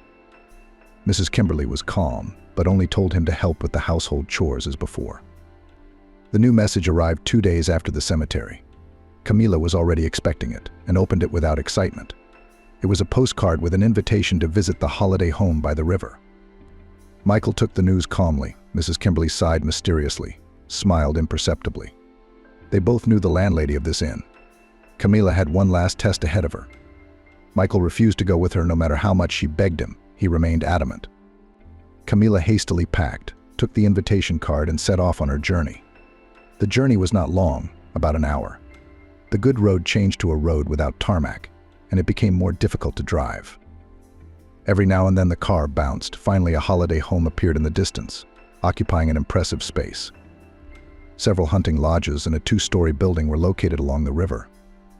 At the gate, the guard let her through without question. Driving into the territory, she read the name. In bright red letters on the building was written Cloudberry. 5 years ago, Jennifer Jones had found herself on the street because of her mother-in-law's dastardly scheming. The biggest blow was her husband's betrayal. Did not believe, did not support, kicked out as a mean woman. She could not bear it. Her heart was broken. There was no point in living any further. Without a shadow of a doubt, she stepped on the road, but a man who was passing nearby, a second before the irreparable, pushed Jennifer away. She only hit her head, but still went to the hospital. The doctor told the unbelievable news. The girl was pregnant. Only this saved Jennifer from the monstrous pain on her heart. She wiped her tears and decided to live against fate. She did not want to return to her husband. She could not forgive the betrayal. There was only one way back to her homeland, to her native small town. When Jennifer returned, she tidied up the house and cried for 5 days after being locked up. It was worth it to get her life together for the sake of her child. After relocating herself, she drove into town and quit her job at the shop. Camila's mother, Nicholas's grandmother, the same Mrs. Cassandra, met Jennifer at the shop and told her to tell her the truth. They were not only neighbors. Jennifer often helped with the household. Nicholas's grandmother came to visit. The girl became a native for a lonely woman, but Camila did not know it and did not see beyond her nose. In the evening, the pregnant Jennifer could not resist and told Mrs. Cassandra at length what she had been through in the past year and a half. The neighbor wept, unable to believe the meanness of her own daughter. Then the old woman took Jennifer in to help her through this difficult time. The girl got a job in a bakery and managed to help her patroness as well. When Camila came in search of traces of Nicholas and Jennifer, the daughter-in-law was in the next room. She also bribed the people of her town to make her mother-in-law think Jennifer had not returned to the village. Not for a second did the daughter-in-law feel sorry for her mother-in-law, but the news about Nicholas disturbed her. She began her search. The first attempts to find her husband were in vain. 7 months later, Jennifer gave birth to a daughter and named her Caroline. One day, walking on the riverbank, the girl thought how good it is in a small town. From the big city you can rest. After all, it is a very good idea to build a house on the shore, so that in it the inhabitants of the big city could have a rest. This thought she shared with Mrs. Cassandra. To her great surprise, she brought the whole 2 million wrapped in a cloth. "Wow, where did you get that kind of wealth? I've been saving, Camila's been throwing money at me like a dog and I can't spend it. She wouldn't show her face to me for 5 years. Only Nicholas used to come round and leave me some money too. I saved up. I wanted to give it to a good cause or a church. I don't need anything myself. Take it. I'm sorry to you. You've suffered because of my daughter. Thank you. It's not just for me. It's for you and a good cause. After consulting a lawyer from the city, Jennifer got a permit and bought a plot of land by the river. The first house came out small. At first, Jennifer didn't think it would be anything worthwhile. She advertised in the city. People showed up, buying places 2 months in advance. A year later, 2 two-story buildings were built, supplemented with hunting lodges. The demand did not fall, and the profit grew. For the summer, Jennifer and her grandmother moved into a cabin built especially for them. All the while, the girl continued her search. She knew that Nicholas never returned home. From work, he was expelled because of a long absence. Jennifer traveled all over the county in search of her husband. Once she remembered the godforsaken farm, Nicholas, who lived under the name Norman, remembered the past in scraps. Once he had easily settled a dispute between men by reciting lines of law that popped up. After that, people began to go to him for minor matters, to secure their property by law, or to register land, to fill out documents. It became clear, not just a guest was sheltered. Over time, Nicholas cooled to his common law wife. An unknown anxiety was troubling his soul. He went to the river all day fishing, wistfully recalled the same village, his grandmother. Pictures of the past life gradually returned to him. Catherine immediately realized that Norman began to avoid her. The stern girl packed her things and returned to her mother. Nicholas Jones has not thought to return that one. Only suffering he brought is indifference. There, in the depths of memories, woke up feeling for the mysterious girl with a basket of cloudberries. He saw her in a dream, walking along the road. Then everything was cut off by a black cloth. So he suffered for another 6 months, remembering the past in fragments. He found out where he was found, and the next day, without informing anyone of his plans, was going to go to his native small town. In the morning, he got up early, got on his motorbike, and drove away. It had been almost 2 years since he had crashed before reaching his destination. Now he knew for sure that this journey had to be completed. That same day, Jennifer arrived at the farm where Nicholas lived. She went round 5 yards before they dared to tell her the truth about the accident. Jennifer was taken to Nicholas's house, but no one was there. The villagers threw up their hands and invited her to visit. She could finally tell who they had sheltered, they in their village. Nicholas pulled onto the road, read the signs, looked around, then stopped his gaze on the cars that occasionally passed by. He remembered, instantly refreshed, the memory of that fateful day when a tractor had driven at him on this very spot. Jennifer, a sharp pain stabbed at his heart. How will you be without me? He guessed that all the misfortunes had befallen them, only because of his own mother. One planted packet of pills and a fictitious note had ruined an entire family's life. Nicholas took a long time to come to his senses, hesitant to continue on his way.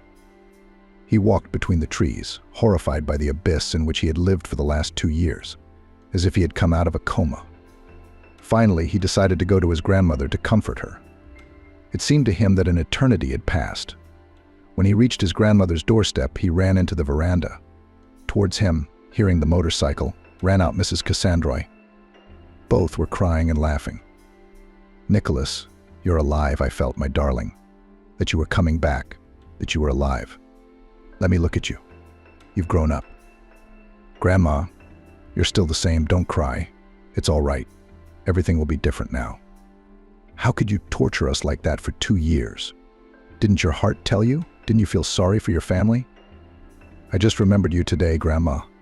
Where's Jennifer? She went to look for you. You don't know anything, Father." She gave me a sly grin and led me into the house. "Caroline, come and meet your father." Nicholas saw a little girl looking with clear blue eyes. "Daughter." He exhaled and burst into bitter tears again. Kicked out his pregnant wife. For 2 years she was alone without him. The girl shook her uncle's hand and ran off to play. She was brought up by her mother and grandmother. She was too young to understand the complexities of life. "Where's Jennifer?" "Jennifer went looking for you?" "She's been looking all the time. She went to the farm." Nicholas shuddered as he missed his wife. That fate was confusing them. He decided to wait here for her return and had a long talk with his grandmother. Mrs. Cassandra bitterly told him that not only Jennifer but also his other girls had been turned away from her son by his mother. Camila once even repented in a fit of despair about how she had separated her son from Jennifer, how she had written a letter to her son on his behalf, how she had wanted to make him infertile. Nicholas could hardly believe that his mother had arranged the meanness. A lump came to his throat. In vain, he didn't believe his wife, defended his mother. Because of her, he had almost lost his life, his wife and his daughter. "Grandma, you can't let it go." I don't want to see or know her again." Jennifer returned late at night, approaching the house, saw Nicholas's motorbike, dazed, burst into tears and rushed into the house with all her might. Bursting in, she threw herself around Nicholas' neck because she knew her lover had not betrayed her. Caroline ran to her mother and started beating Nicholas with her palms, afraid that her uncle would hurt her mother. They decided to all live together, but moved into a holiday home, which needed owner supervision. Mrs. Cassandra stayed on, promising to move in with her grandson and great-granddaughter later. The holiday home prospered, growing. Nicholas's help proved invaluable. They correctly registered the property, expanded, wisely conducted business. Nicholas called his daughter Cloudberry and spent all his free time with her. The girl did not dote on her father, attached to him with all his heart. For 3 more years, Nicholas did not want to hear anything about his mother. Time has softened him a little, and he decided to forgive his mother. But only by changing would she be forgiven. Nicholas himself devised a plan of redemption. Jennifer and grandmother accepted the proposal to teach her mother a lesson, not immediately. It seemed too cruel a way to bring Camila to her senses. "Come on, Nicholas, Mom's been through enough. 5 years since she lost you. Jennifer, she didn't even spare our future children. Nicholas, I never drank her teas. It was impossible to drink that stuff. Sometimes she switched the decoction, sometimes she poured it out. It was disgusting. What did she use for wormwood? Let her drink the wormwood herself. It was like this." Nicholas had been living at the house of Mrs. Kimberly, a neighbor. When Camila came to the house, the son was in the back room, a few meters away from his mother. He was glad to have her around, alive and well, but changing her character was more important than meeting her. For the time being, Mrs. Cassandra had moved into Jones's house at the holiday base. Nicholas wrote a message, changing his handwriting beyond recognition. He wanted his mother herself to feel a little of what Jennifer had experienced. It didn't seem enough for him to just confuse her. He invented a whole epic of redemption, remorse, separation from his granddaughter, the bitterness of loneliness. The cloudberries and wormwood were also prepared by Mrs. Kimberly, and the wormwood was laced with sleeping pills and hallucinogenic grapes. It seemed unnecessary, superfluous, but Nicholas persuaded his neighbor, as it could do no harm. At the pharmacy, they took a remedy for poisoning, which they mixed into the cloudberries. Nicholas came in the night when his mother drank a decoction of wormwood, worried how she felt. But it turned out that the son only aggravated the situation, scaring the mother to death. The story of the repairs and help stunned Nicholas. It was beyond his plans, but it was a good sign. Camila changed beyond recognition, began dating Michael. The neighbor was against this punishment, but he could not change anyone's mind. He only supported Camila in her troubles. The hardest step for the son was the story of the cemetery, but once he himself cheated death, as if born again, he looked at everything with different eyes. He wanted to make his mother feel the same way. The hole was not deep, but he forgot to put the shovel away. Camila hit her head, but not badly. Nicholas gave her a shot with sleeping pills and took her to a pre-prepared hole in the cemetery. There was indeed a man to be buried there, so the grave was dug. He hastily chipped something that looked like a coffin, more like a box with a lid easily removable from the inside. He had even carefully placed a pillow. Later, Nicholas was horrified at what he had done, but remembering that Jennifer had lived in hell for a year and a half, and then almost lost a child, he calmed his conscience. He waited anxiously for his mother's return. He knew that the local people would pick her up on the road, the lust for life would take its toll. Camila returned in a deplorable state, and then went to the police station. But Richard Gray knew Nicholas's story, and even befriended him, sometimes using his legal knowledge. He rang Camila's son beforehand and asked what to do. That way Camila didn't find out ahead of time that Nicholas was alive. Perhaps the son's decision to leave his mother in the dark was too cruel. For 3 years he held a grudge. He couldn't forgive. Only Jennifer, P, and Grandma softened his heart. They sympathized with Camila with all their souls. Several times wanted to tell her that Nicholas was alive, but did not dare to interfere. The long-awaited moment had come. Camila Jones arrived at their holiday home and entered the main building. There was no one in the lobby. An Indian tune was playing. She looked around, saw the television, and was taken aback. Pictures of her granddaughter, mother, daughter-in-law, and son were changing one after another. "Nicholas," she whispered quietly, tearfully. "I'm sorry, Mum." A familiar voice sounded behind her. Camila turned round, saw Nicholas, shrieked, and fell senseless. She had to call an ambulance. Later it got worse. They took her to the city clinic. The woman had suffered a stroke. Nicholas could not believe what was happening. Instead of a happy reunion and family reunion, he drove his mother to the hospital. Silenced, Mrs. Cassandra, without a word, packed up, left for her home. The magical transformation of the dwelling echoed painfully in her heart. Her daughter had lovingly furnished it. She had made a miracle with her own hands. The old mother sat on the new sofa, thinking that not so long ago Camila had slept here. "I forgive you, my daughter," she said tearfully. She lay down on the sofa and fell asleep and never woke up again. In the evening, Mrs. Cassandra was visited by Michael as usual, but it was too late. He broke the sad news to the Johnsons. 3 days later, the funeral took place. Half the town gathered to say goodbye. Nicholas and Jennifer cried uncontrollably.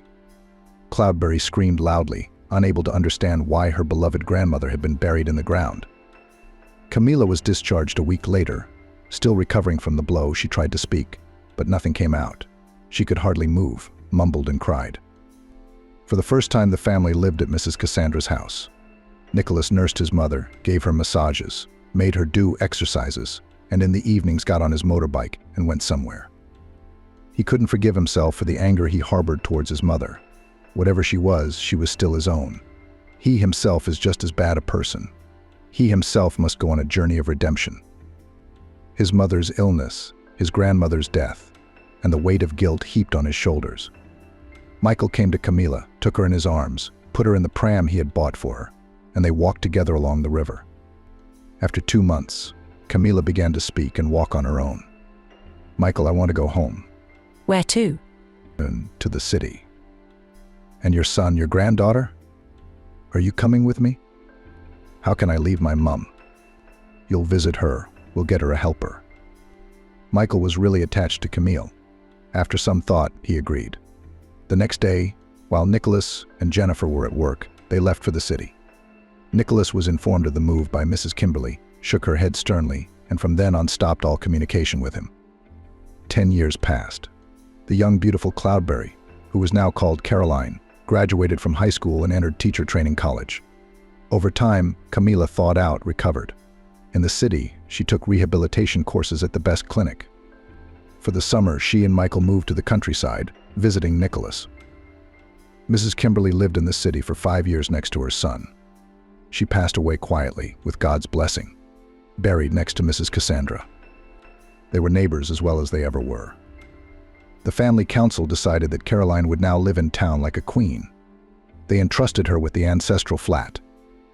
Michael and Camila sold the house in the village, gathered their savings, and went traveling. There were too many painful memories here. The Johnsons Jr. sold Mrs. Cassandra's house, deciding to leave the small town. They bought a condo in Florida, hired a manager for their holiday home base, and moved in. They visited their daughter almost every month, until she graduated and got a job in their small town as a primary school teacher. Camila and Michael come to visit to see their granddaughter.